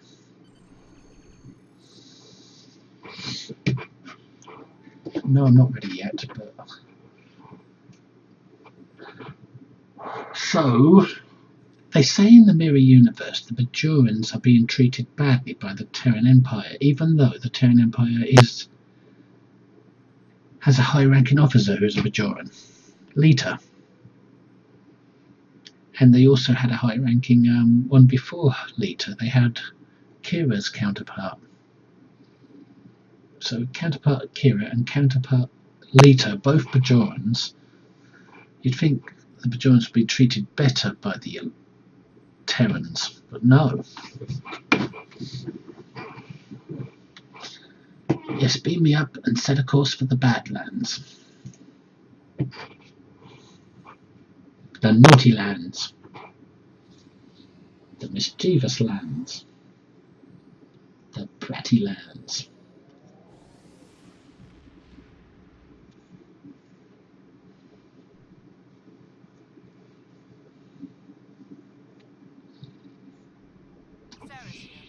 What is your status? We have entered the Badlands and are heading to the anomaly. Acknowledged. Keep comm lines open as long as possible.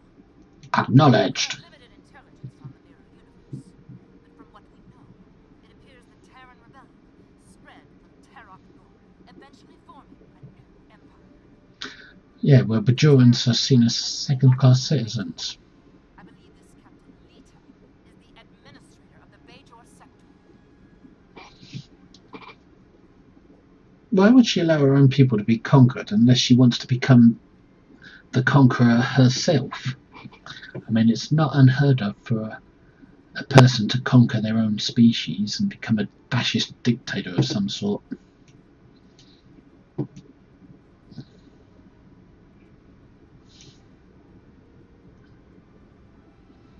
That's probably the case on Mira Bajor. Anyway, we're at full impulse and not making any progress.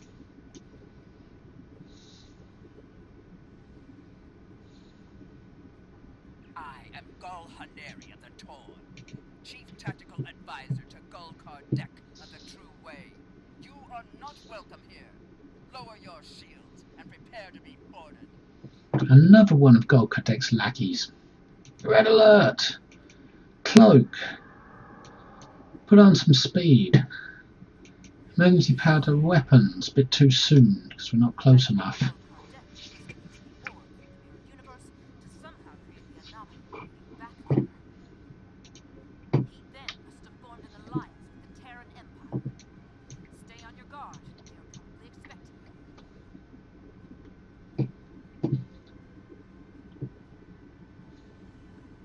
We used emergency powder weapons too soon.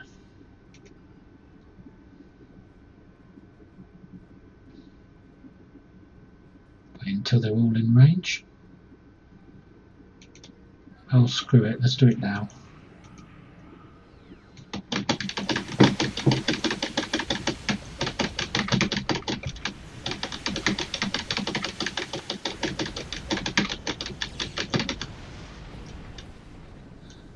This ship's getting better with mastery, I think.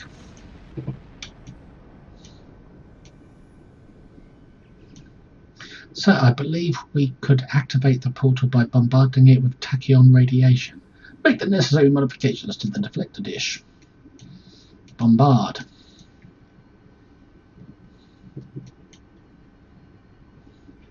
Enter portal. Oh boy, it's a quantum leap. Greetings.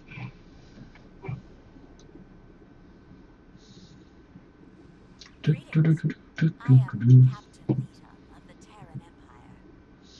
What a pleasure it is to have visitors from your universe.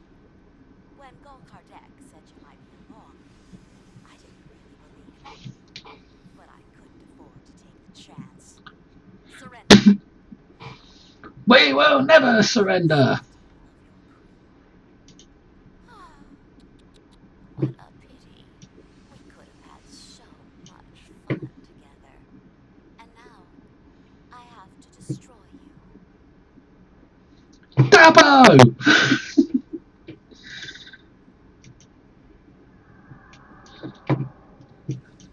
Okay, so this is going to be a bit of a harder battle.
can't get all these buttons clicked quick enough.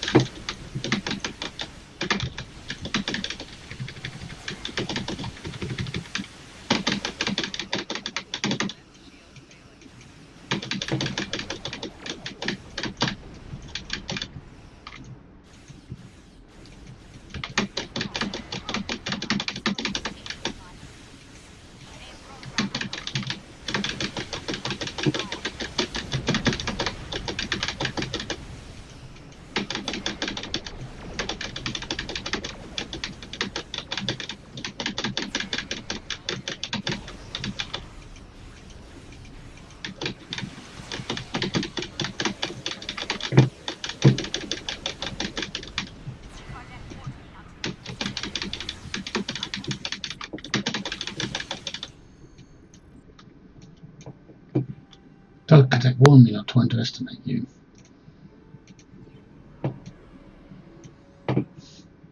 Sir, we are clear to warp to Bajor.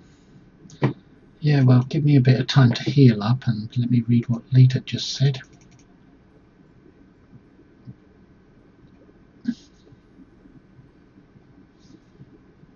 It's not registered here.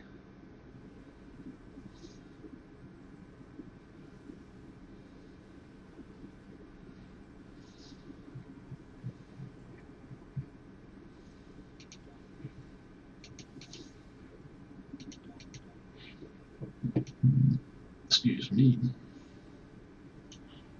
Yeah, just take a moment to heal up before we warp to Bajor.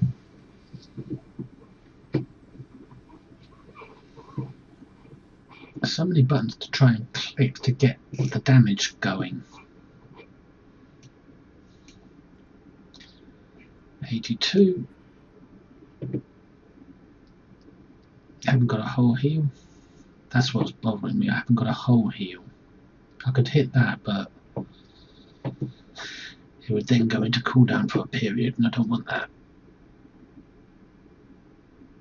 Not when it's so close. There we go. We're at 100%. We can go to Bajor now. Oh, we're going to beam straight down, are we? So we're going to fight it out later on the ground instead of in space.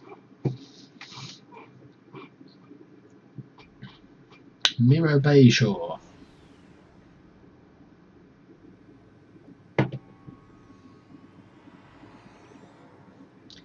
We have arrived on Bajor in the Mirror Universe. From what I have been able to pick up on comm chatter, Bajor was reconquered by the Terran Empire and is occupied by them again. We should be on our guard. Acknowledged. Reach the temple.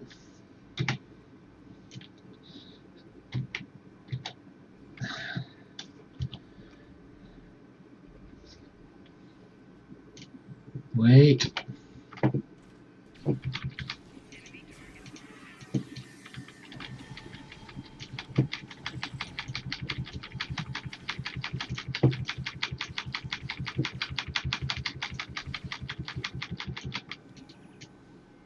Sir, those appeared to be the True-Way soldiers. Could they have followed us through the portal?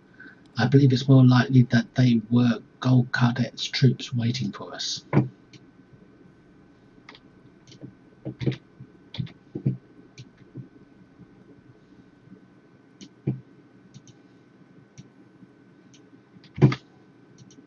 There's Lita. Kill it! Alright, then have a cutscene. Cardassian was right. You are formidable, but pitifully predictable. Terran forces attack the invaders! It's pissing down with rain. Put some bloody clothes on. Do you think you should wear a jacket? Come on.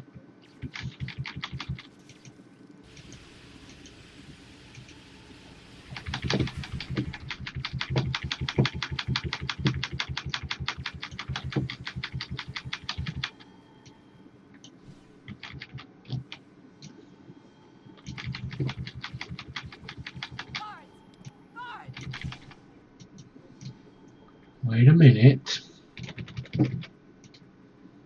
There's somebody we can talk to here. Checkpoint officer. What do you want? I'm very busy. What do you do? I don't even know if I'm supposed to be talking to you.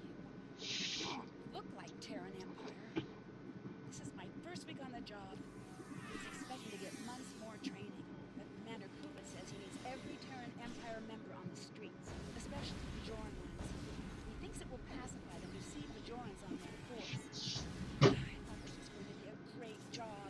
I get to help my friends and neighbors and serve the community, but now all my Bajoran friends see me as a traitor. And it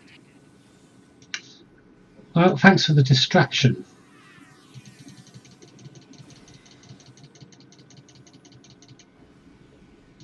Come on, Stabbling Blog.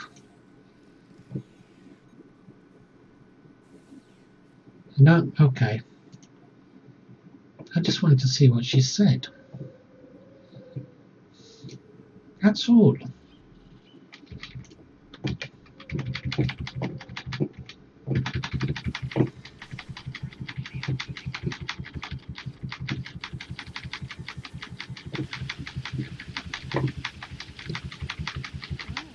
We will meet again soon. She is vicious. To met.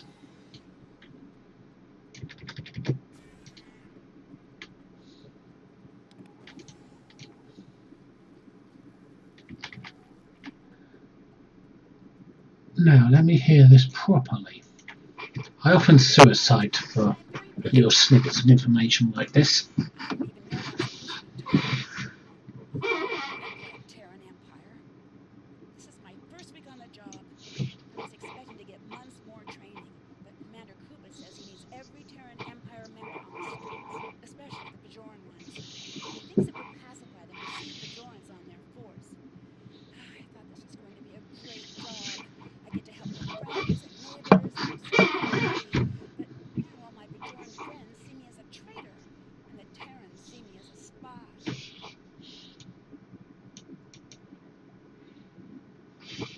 Well, quit.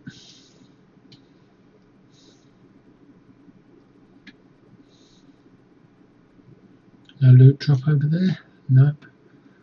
No crates to have? Nope.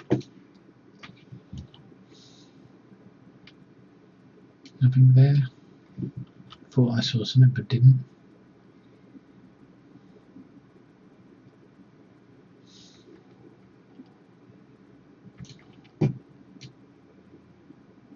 The soldiers must have been here and came running up and killed me while I was trying to listen to what that Bajoran had to say. I'm just wandering around the map as I usually do,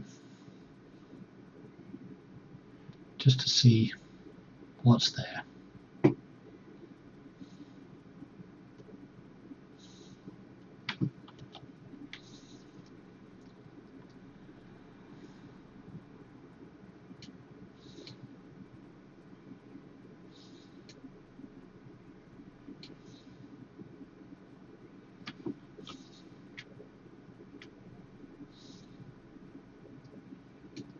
This cordoned off area is a lot smaller than on normal Bajor. You don't have clearance to be here. Please step away from the checkpoint. May I go to the next district, or what do you think about us being here? It's the second occupation. First we were occupied by the Terran Empire. Then we were liberated and became part of the Klingon-Cardassian alliance. Then we were occupied by the Terran Empire again. So what do? I serve in the militia to try to keep the peace as best as I can. I may not be overly fond of the Terrans or their methods, but if I'm enforcing the rules, at least I can make sure there's some fairness. You don't have clearance to be... I'm sorry, sir, but I don't have clearance to allow anyone past this point without prior authorization from Commander Achebe.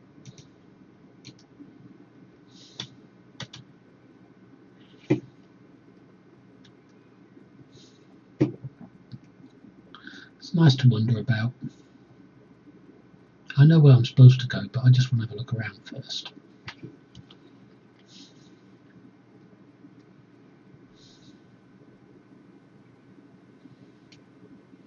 How many fishes in the sea?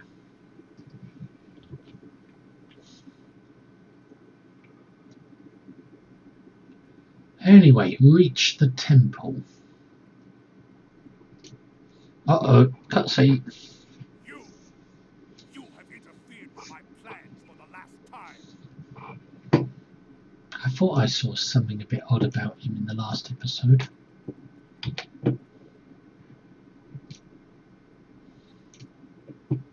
Got to be very careful here, if I remember rightly.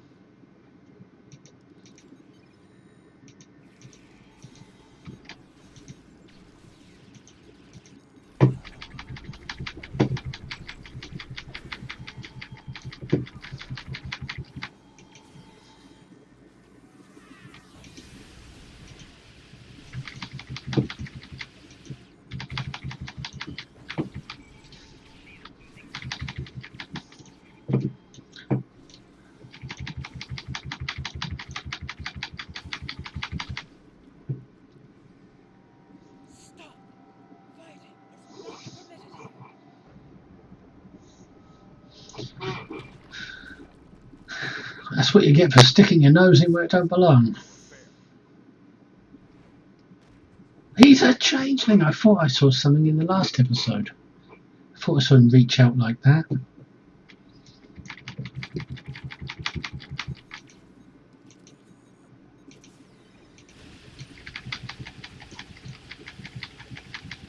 I can't break free. I mean, how are you supposed to break free? There's supposed to be a counter to everything, isn't there?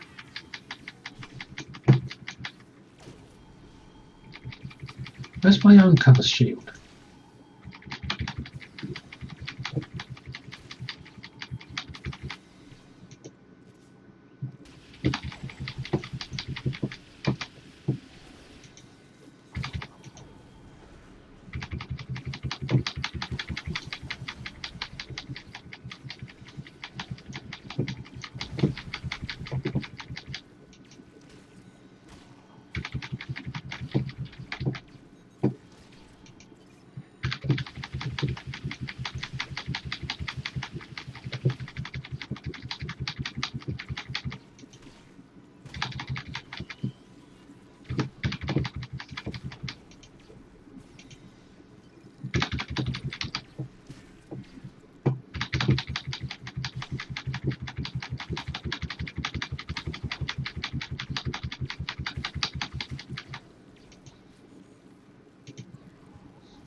Well, he got him and he didn't kill me, I don't think. Interesting.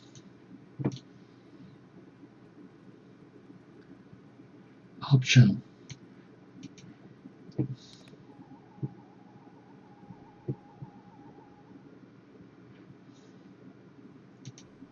Thank you. I feel much better. But a changeling? Here, we only have stories. In any event, what was the purpose for your visit? I have come to return an orb. Dun dun dun. The Orb of Possibilities? But that was lost decades ago, during the first occupation of Bajor. However did you come by it? Never mind. The prophets teach us not to look at their workings too closely. Don't just stand there. Place it on the altar. You are most welcome. Investigate Gul Kardek's pad. What are you standing around for? Help your fellow monk. Gul Kardek to Gul Palat. I have run into some complications. Namely, some agents have interfered with my plans. They have stolen the Orb of Possibilities. I assume they have returned it to the Bajorans by now. Fortunately, the anomaly remains stable. I was able to return to the mirror universe where I have taken shelter with my Terran allies. However, I believe they are waiting for my return. Therefore, I need you to meet with Dumatsu Khan at the facility in the Devil system in my stead. Coordinates are attached. Dumatsu Khan. That sounds like a Jem'Hadar. Spoiler.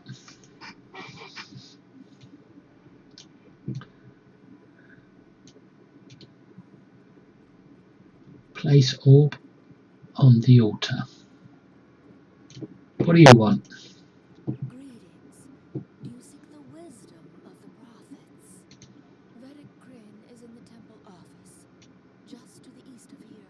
No, she isn't. She's just out there. I just wanted to see if you'd lie to me.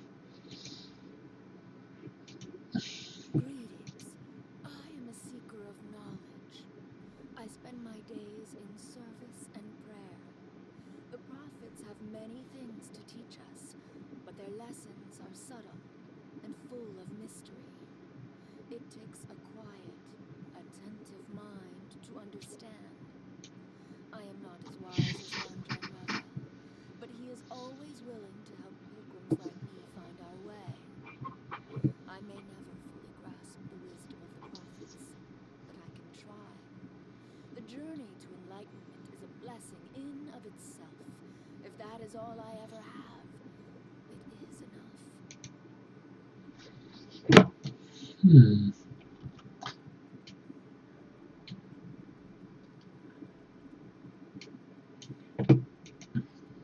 can I help you? My task is to try to convey the comfort of the prophets to the people of Hathor. The ways of the prophets are mysterious. What can be understood, however, is love.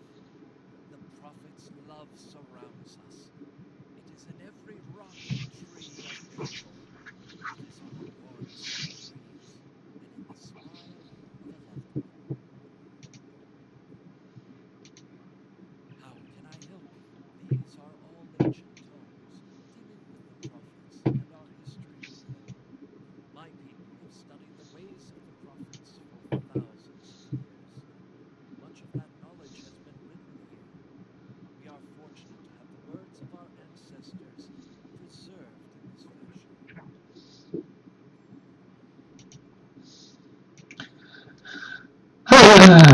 I wonder if these books are any different to the other books in the other universe, in a normal universe. But before we read them, let's just have a look, see if there's anyone else to talk to.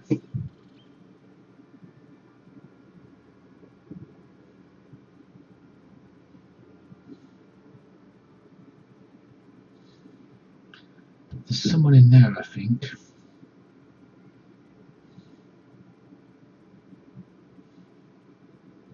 Yep. I'm very busy. What do you want? What does it look like I'm doing? Microsurgery? I get my hands dirty, and I show farmers how to grow crops. We have one as well as one of those ivory tower scientific types that wouldn't know a hole from a rake. I wanted to be an engineer, but when the Terrans retook Bajor from the Klingon-Cardassian alliance, opportunities suddenly dried up. So I fell back on the family tradition of gardening.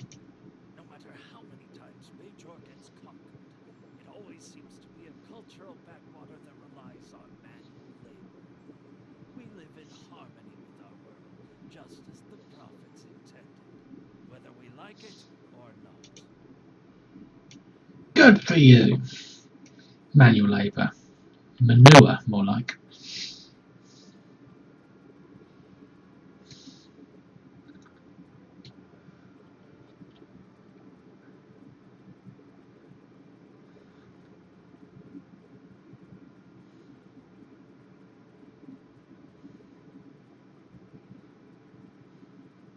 I'm just doing a bit of unnecessary running around for the hell of it. Just to enjoy the map while I'm here. There's no one tending the stalls, the market stalls.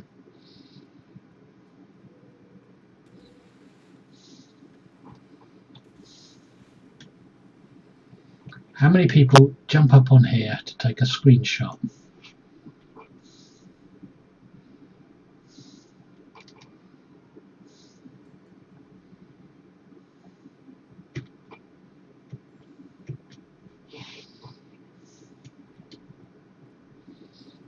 And then never look at it. Never look at that screenshot. What do you want with me? Tell me about this place.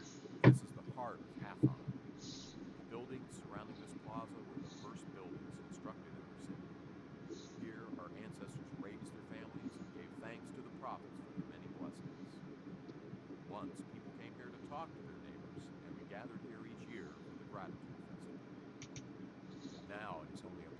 dark memories. When the Terran Empire conquered Bajor the first time, they posted the new laws here. When the food rationing started, we came here to collect the scraps they gave us. When they took our sons and daughters to the mining camps, the trucks stopped here to collect them. And when the Terran Empire conquered us again, they hung the bodies of those who opposed them here to remind us of their horrible places. I come here to reflect on the fallen and the price of freedom. Hey, he's a cheery soul. So no one else to talk to around here other than reading the books.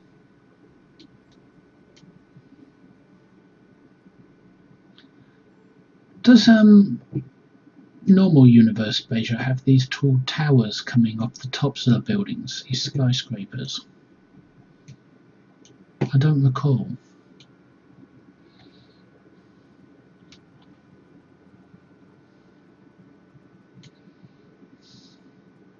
The temple is empty in this. Whoa!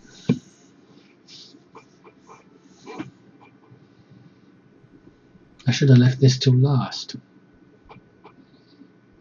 We are most grateful. We had thought the ore lost forever. You have restored the balance.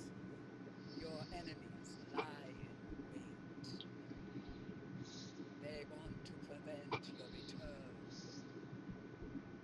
But we shall restore the balance as you did. You have returned, our lord. Now you must return. Hassan the Undying.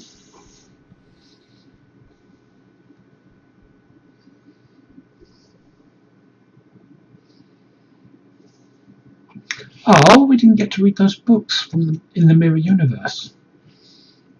So, what just happened? You opened the orb case and suddenly everything went white and we appeared on the Stitch in Time H in orbit of Bajor, and we appear to be back in our own universe. I believe the Mirror Prophets returned us. I must consult with Vedic Kryn.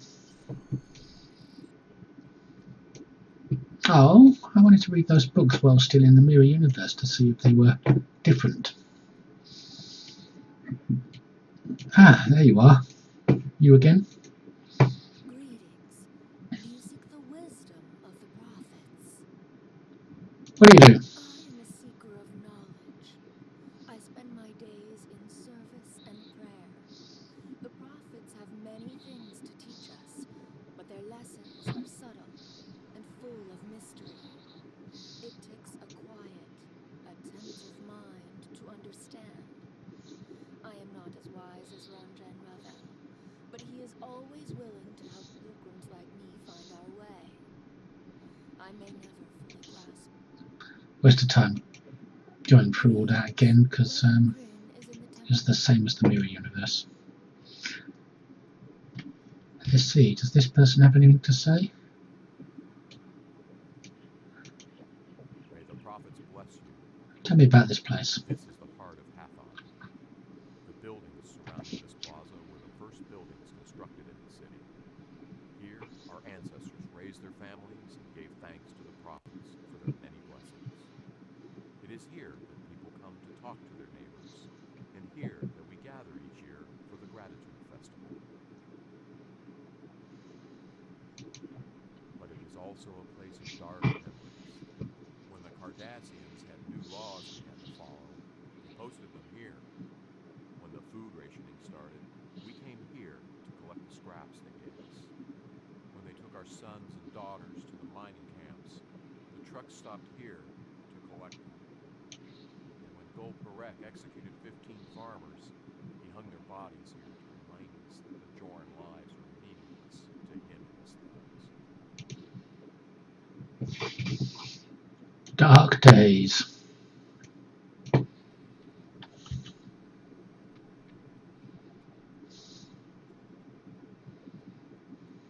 The books are still shining.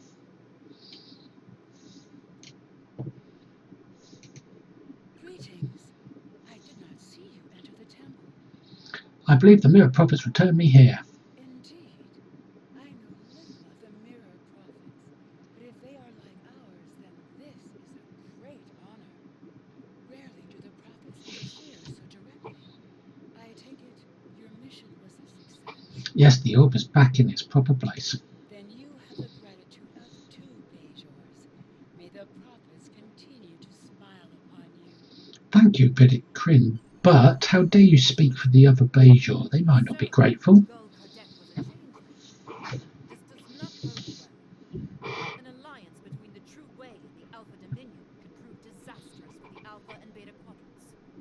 However, the orb has been returned to the mirror universe, and you have returned to ours. Nevertheless, we must stop this alliance before they can do any further damage. We shall analyze the pad you retrieved to see if we find this Petrocell White factory. Okay, energy dampening armor. How can I help?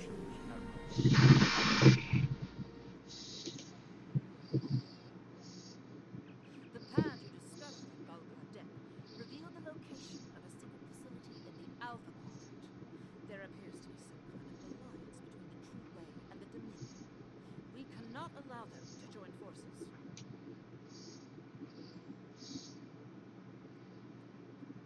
So, what weapon will we get? Polo-on stun pistol, polo-on assault, pulse wave assault, or polo-on full auto? I think we would go for the full auto, but it's rare and not very rare.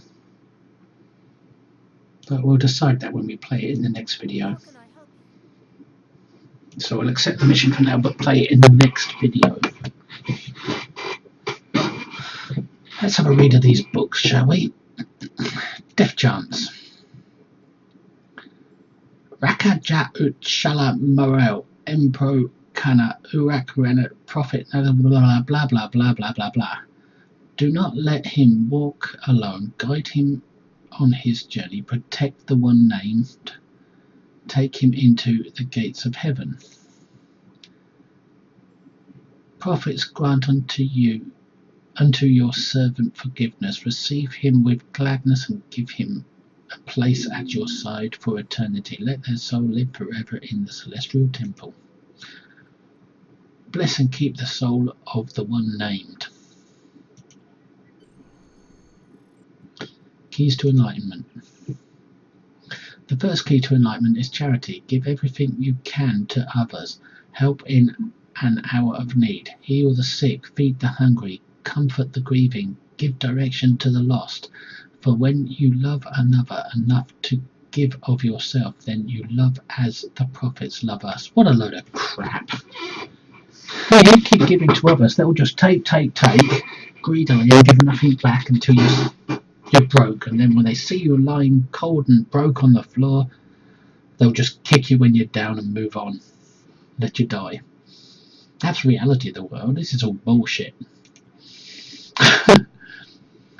The second key to enlightenment is humility. Put aside your pride and accept your place in Prophet's plan. In the school of the Spirit, one learns wisdom through humility, knowledge by forgetting, how to speak in silence, and how to live through death. Well, put away. Be humility. Don't point out your achievements. If you don't point them out, then who's going to know you did it? They'll probably take credit for it. The final key to enlightenment is faith. Have faith in the prophets and their plan for you. Believe in their love for you, and they will protect and keep you close through any storm. You do not need knowledge of the prophets if you have faith. Faith is a knowledge that lives within you at the heart. It is beyond the reach of proof. What a crock of shit. Observations for the Days of Atonement. There is one among us who is perfect. Everyone has faltered. There is no one among us who is perfect. Everyone has faltered. Everyone has been tempted. Even the Kai's faith can be tested. The prophets understand this and love us despite our failings. They do, however, ask us to atone and seek forgiveness for the wrongs we do. First, you must seek the forgiveness of the prophets. This is the easiest step of your journey, for all it takes is to admit your failings and seek absolution. Do this sincerely and you will be forgiven. So, who gives a crap about forgiveness? What's that going to get you? But while the forgiveness of the prophets is a powerful force, you must also seek forgiveness from those whom you have wronged. Go to the man or woman you hurt and tell them how sorry you are. Offer to make amends, understand their plan, for you share it with them. And if the person you harmed was yourself, it is more important than ever to atone and forgive. There is no love without forgiveness, and no forgiveness without love. So if you go to someone and you tell them you're sorry, they'll then sue you because you've basically admitted what you did. Prepare yourself with prayer before you ask for forgiveness. Open your heart and understand not only what you have done wrong, but also why you did it.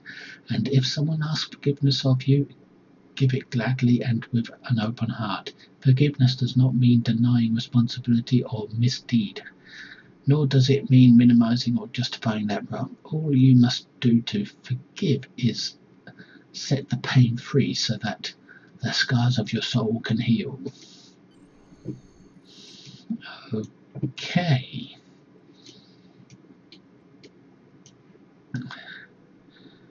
Exorcism of...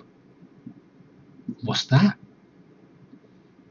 Borgias? 2 days ago, my master and I were called to the home of Borgias, a farmer whose home was near the Kola Mountains. Borgias was tied to a bed in a darkened room. His wife told me that he had been restrained to keep him from harming himself. It may have been too late. By the time we arrived, Borgias had already clawed out his own eyes. There was no time to lose. I, a lowly Ranjan, could not help this poor afflicted man. Only the light of the prophets could drive the power wraith out of him. My master's soft-spoken prayers were met with howls of rage. The being lurking inside Borgias could not stand the pain and lashed out. He managed to break the restraints holding him to the bed and lunged at my master, knocking over the incense burner we were using and setting the curtains ablaze. I struggled to hold Borgias so the Vedic could finish driving the power wave out of his body. He was strong, almost supernaturally so, and soon we were both blooded. I can still hear the Vedic's chants. Terra Dak blah blah blah blah blah blah blah blah blah blah blah. His voice, like his faith, never wavered. At least the Borgias raised his eyes. He looked at me and said, "You will find it, Corel. You are the harbinger, and where you go, the reckoning follows." Then, with a final anguished scream, it was gone, and the Borgias was free. Power wraiths are creatures of lies. My master tells me not to worry about what the creature inside Borgias said, but as the days go by, I find myself dwelling on his words again and again. The archaeologists working at Bahala have asked for volunteers, and my master has given me leave to join them. Perhaps in the ancient city I will find peace. Proclamations of the Prophet Rinan. Be at peace with the world. Only through acceptance of the trials of this existence can you learn from them. Darkness will extinguish the light. Good men will die. The people will be beset by tribulations and strife. You cannot change these things. The only thing you can change is yourself. Be at peace with yourself. You are not perfect. You will be tempted. You will act against the teachings of the prophets. Understand that these things will happen and accept them. Acknowledge your failings. The reed that grows in still water will snap when the wind begins to blow. The The paths of the celestial temple are without number, and those who dwell within cannot be understood by anyone who has never stood in their presence. The prophets teach us and guide us. They are not here to smooth the path, only to help us understand why the rocks are there. Fat lot of good that is.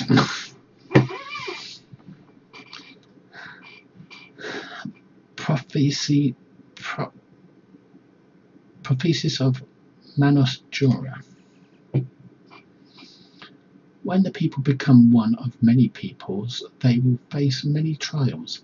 The first trial will be a trial of light. A shard from a distant star will fall to the ground. It will be prized by many, and its light will illuminate many evils. Many will try to claim this star, but none will be able to hold it. It will cut the hands of those who try to touch it, and their blood will spill upon the ground. The second trial of darkness. Spiders spin webs in corners untouched by time. A mother will be carried away on black wings, and her children will cry in the wilderness. Only when the hero meets himself can this trial be overcome. The last is the trial of fire. A viper bound in chains of flame will stir in his sleep. Mountains will crack and tremble, and the seas will rise up and swallow the people. The tears of the keepers will fall onto the dust, and new life will burst forth from the ashes. My God.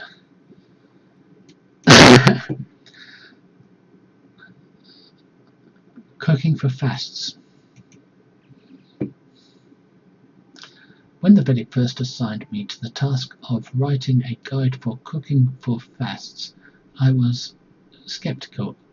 After all, most people find what I must do to be difficult.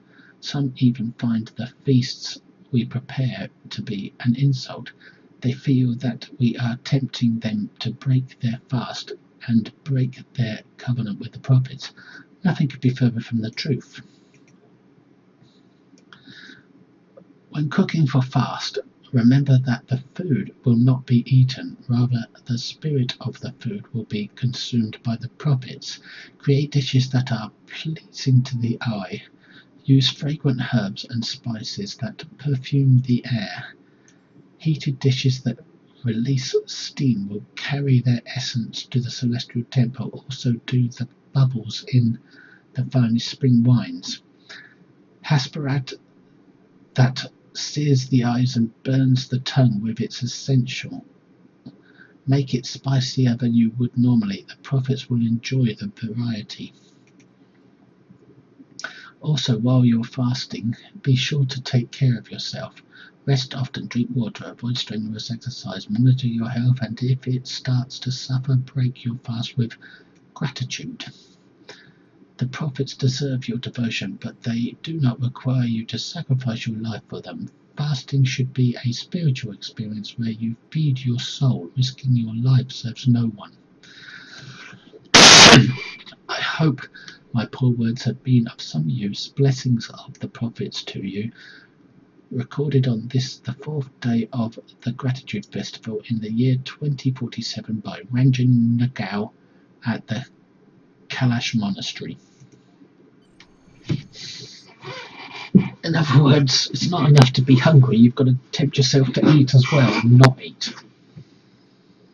That's like poking yourself with a stick when you're injured.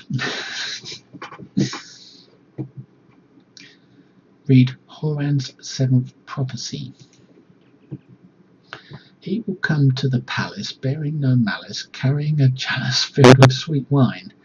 In his hands will be 7 branches, and on his brow 7 stars. He will be wrapped in cloth of many colours and spread joy wherever he goes. He will be admitted to the palace and seated at the right hand of the throne. He will speak of many things with the emissary, and their words will bring great wisdom to the people. The people will bring many gifts to him, and in return he will give them treasures beyond price. The land will be at peace. When the moon shines in the day and the night, when the moon shines in the day and the night is bright with sun, watch for his coming. Spread a table for him with red cloth and burn fragrant herbs. Celebrate, for he is the herald.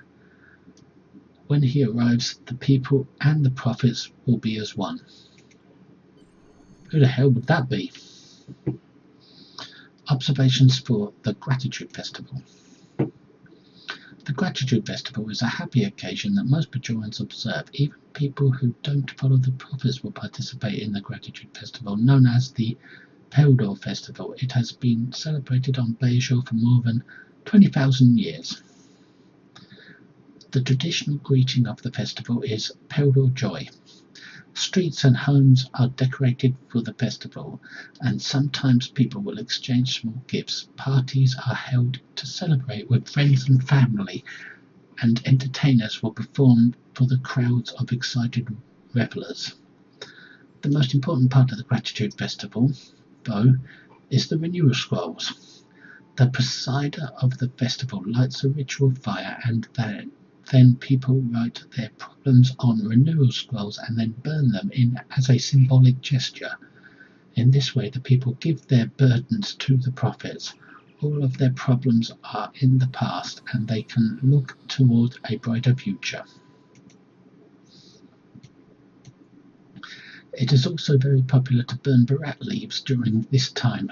The soothing scent of barat leaves is now very closely associated with the Peldor Festival. It often inspires religious or pleasant thoughts in anyone familiar with Bajoran traditions. When people smell barat incense, they know that the prophets are watching over them. Perhaps the Bajorans need something that will calm their troubles and remind them of better times. Try burning barat incense throughout the city. One more. The Emissary Early Life, a text for young readers. Benjamin Lafayette Sisko was born in 2332 in the city of New Orleans on Earth to Joseph and Sarah Sisko. Earth is a planet in the solar system. The people who live there are called humans. Sisko's mother left the family when the emissary was very young. His father soon remarried, and later the family expanded with the birth of a daughter and 2 more sons. Joseph Sisko is a chef who taught all of his children his craft. They all work together in the family restaurant. Work in the restaurant was hard but rewarding. Joseph Sisko didn't use replicators, so his family had to help in the kitchen to prepare food for their customers. Benjamin spent many nights after school or during his vacations preparing vegetables or washing dishes. Humans don't eat the same kinds of food we do. One of the dishes that was served at the Sisko's restaurant was called jambalaya. Jambalaya is a stew-type dish with an earth grain called rice mixed with meats and vegetables. It can be very spicy, like hasparat. In 2350, Benjamin Sisko left New Orleans to attend Starfleet Academy. During his first weeks at the academy, Sisko transported home every night to have dinner with his family. When you eat dinner with your family, what kind of food do you share? At the academy, Benjamin Sisko studied very hard and made lots of friends. He was the captain of the Starfleet Academy wrestling team. He also visited space for the first time and met his good friend Curzon Dax. At this time, Benjamin Sisko didn't know anything about the prophets or their plan for his life, but they were guiding his every step, and many years later he would find their home in the Celestial Temple.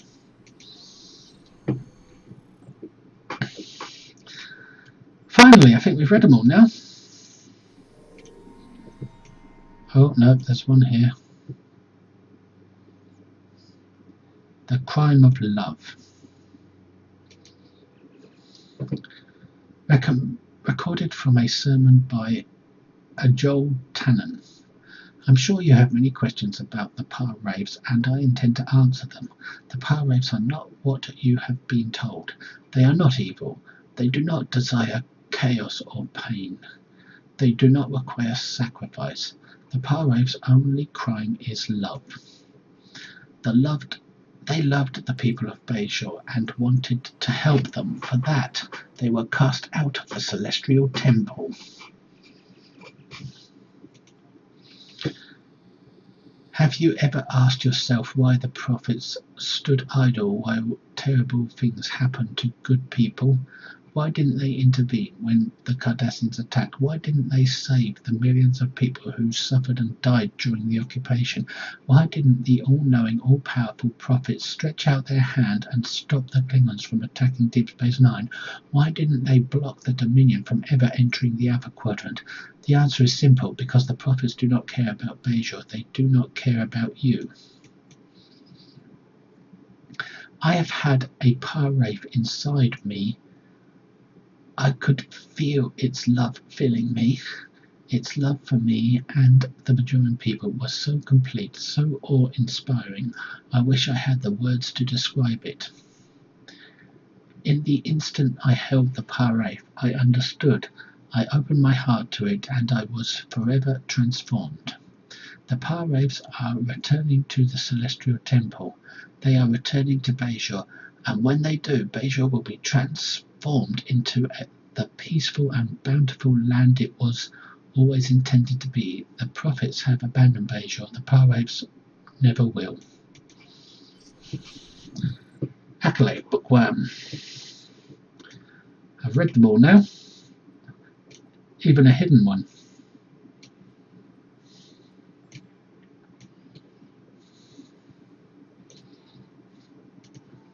How can I help you? What do you do? Peace be with you. My task is to try to convey the wisdom of the prophets to the people of Hathor. The ways of the Celestial Temple are mysterious. What can be understood, however, is love. The prophets' love surrounds us. It is in every rock and every tree. It is on a warm summer breeze and in the middle of a loved one, in the smile of a loved one. When the emissary walked among us, he was the voice of the prophets. Now it falls to servants like me to try to follow in his footsteps. How can I help you? These are all ancient tomes dealing with the prophets and our history with them. My people have studied the ways of the Celestial Temple for thousands of years.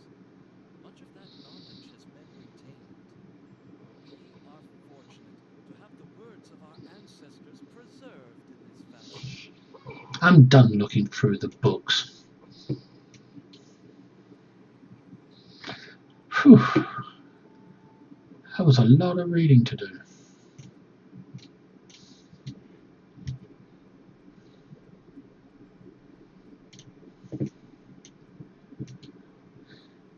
Let's just have a quick wander around.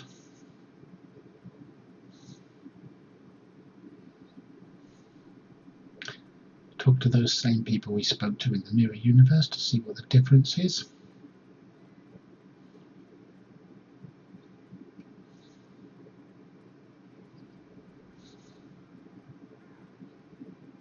Well, we can go a lot further in this universe. And yes, I was right. They don't have the skyscrapers here that they had in the Mirror Universe.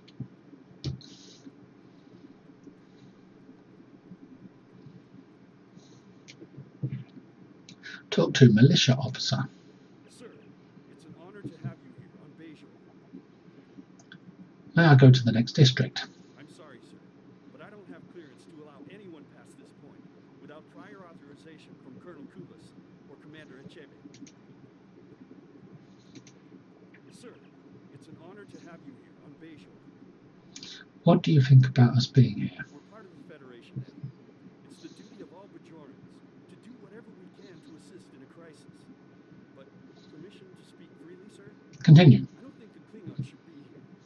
They're our enemies, and they're causing trouble. And how do we know they won't sabotage the fleet or do something down here that could endanger Bejor? We don't. That's the thing. It's trust, my friend. Trust in the honor of the aggressive.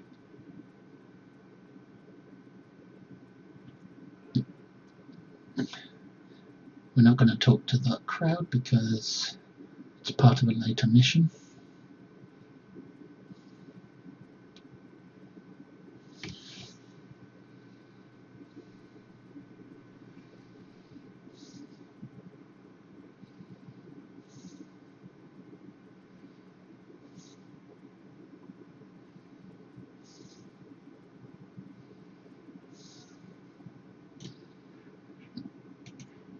How can I assist you today?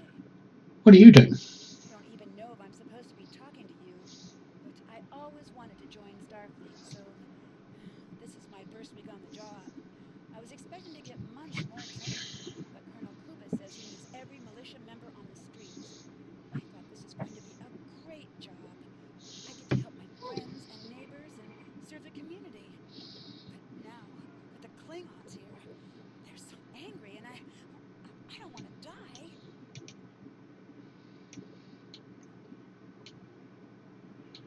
Okay, one more person to talk to.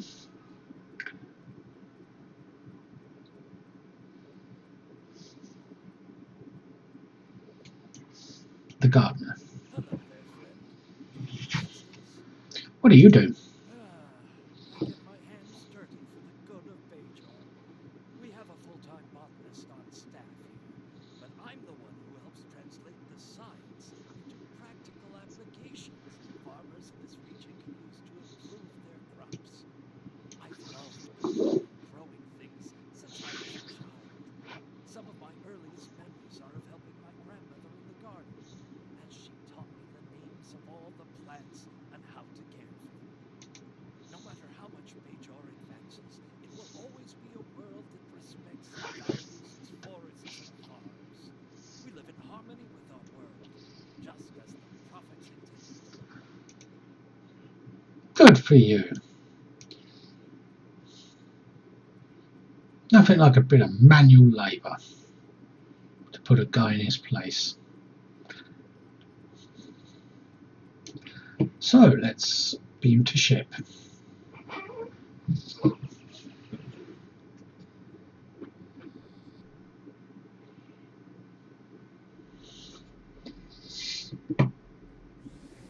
And then depart system.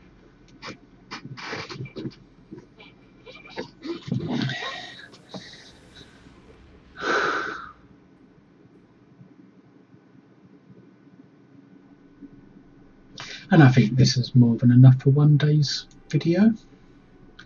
So we'll just close out with a few housekeeping tasks.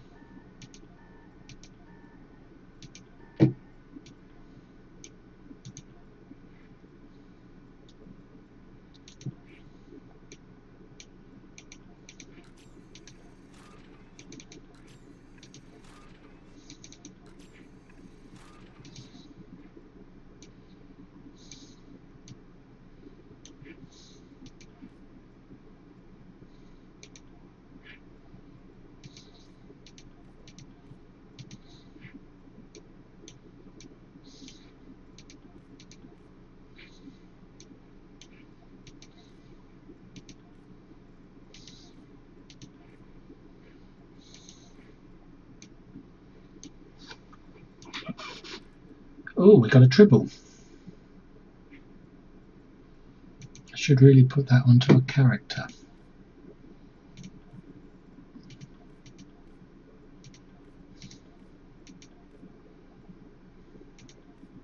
In case it eats things.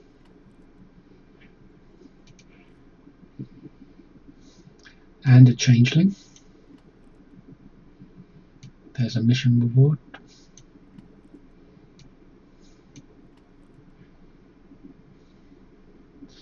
And more dilithium to refine. And more reputation to look at.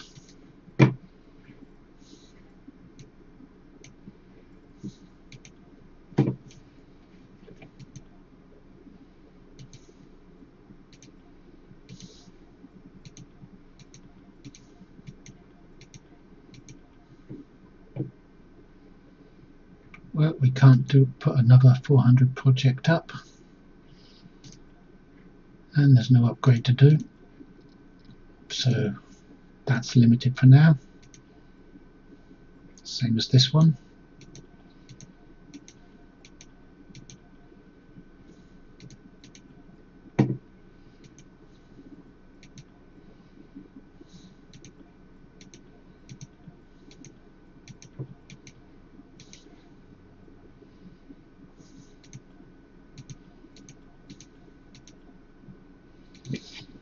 Give them a moment to load, because sometimes they take a while to load when you pick them up.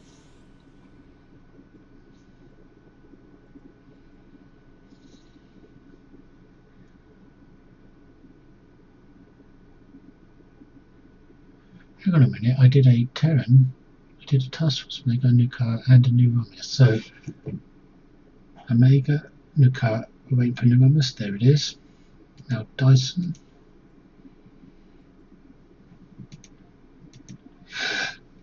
Excuse me.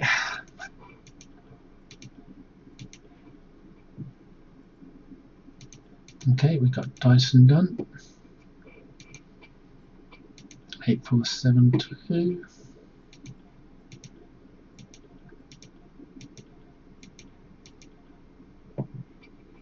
That's that done. Delta.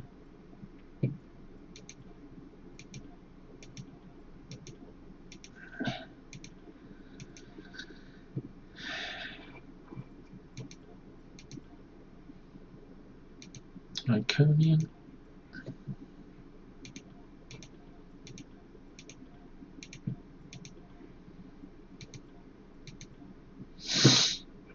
Terran.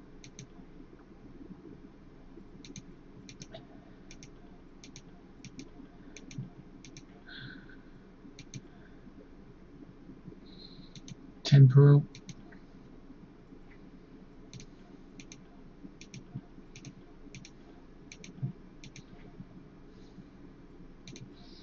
And we can't do Lucari or competitive because they came after Temporal Agent. We haven't got any marks points for them, and we're not going to be getting any until we've completed all the episodes.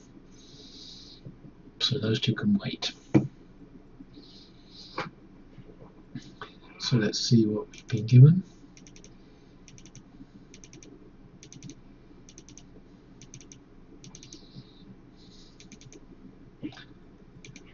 Okay, so some more ground weapons.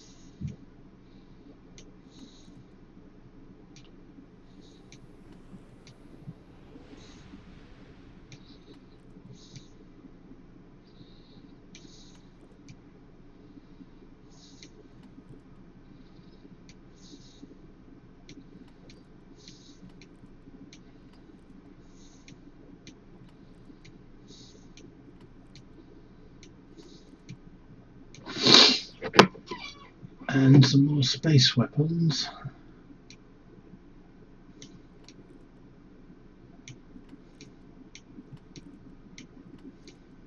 And a console.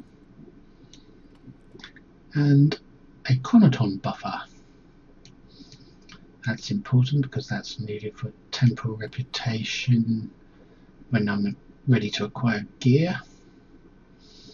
And a changeling that can be used in a duty officer assignment. Refine the dilithium.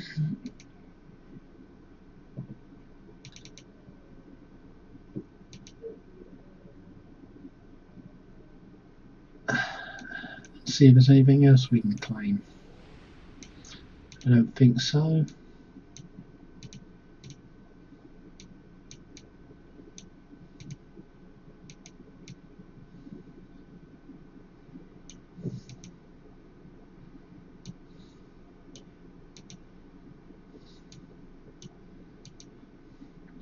No, nothing else to claim. But I believe we may have gotten a specialization point. Yes, we've got 3 of them. So let's continue doing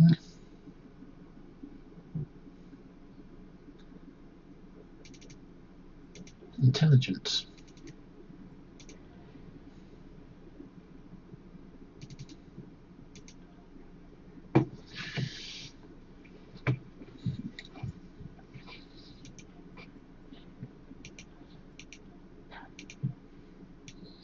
No trades have opened up yet.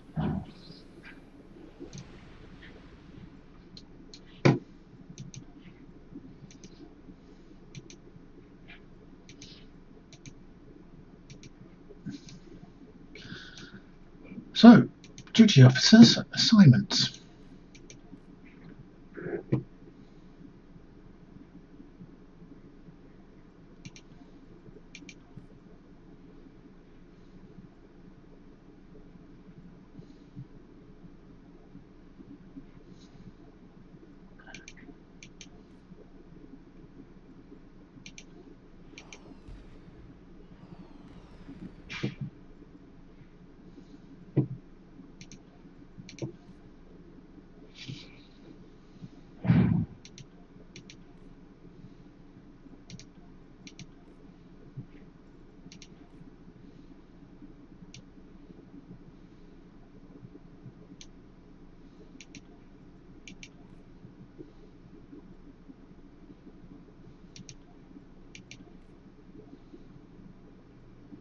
That's it, that's all we can do for now.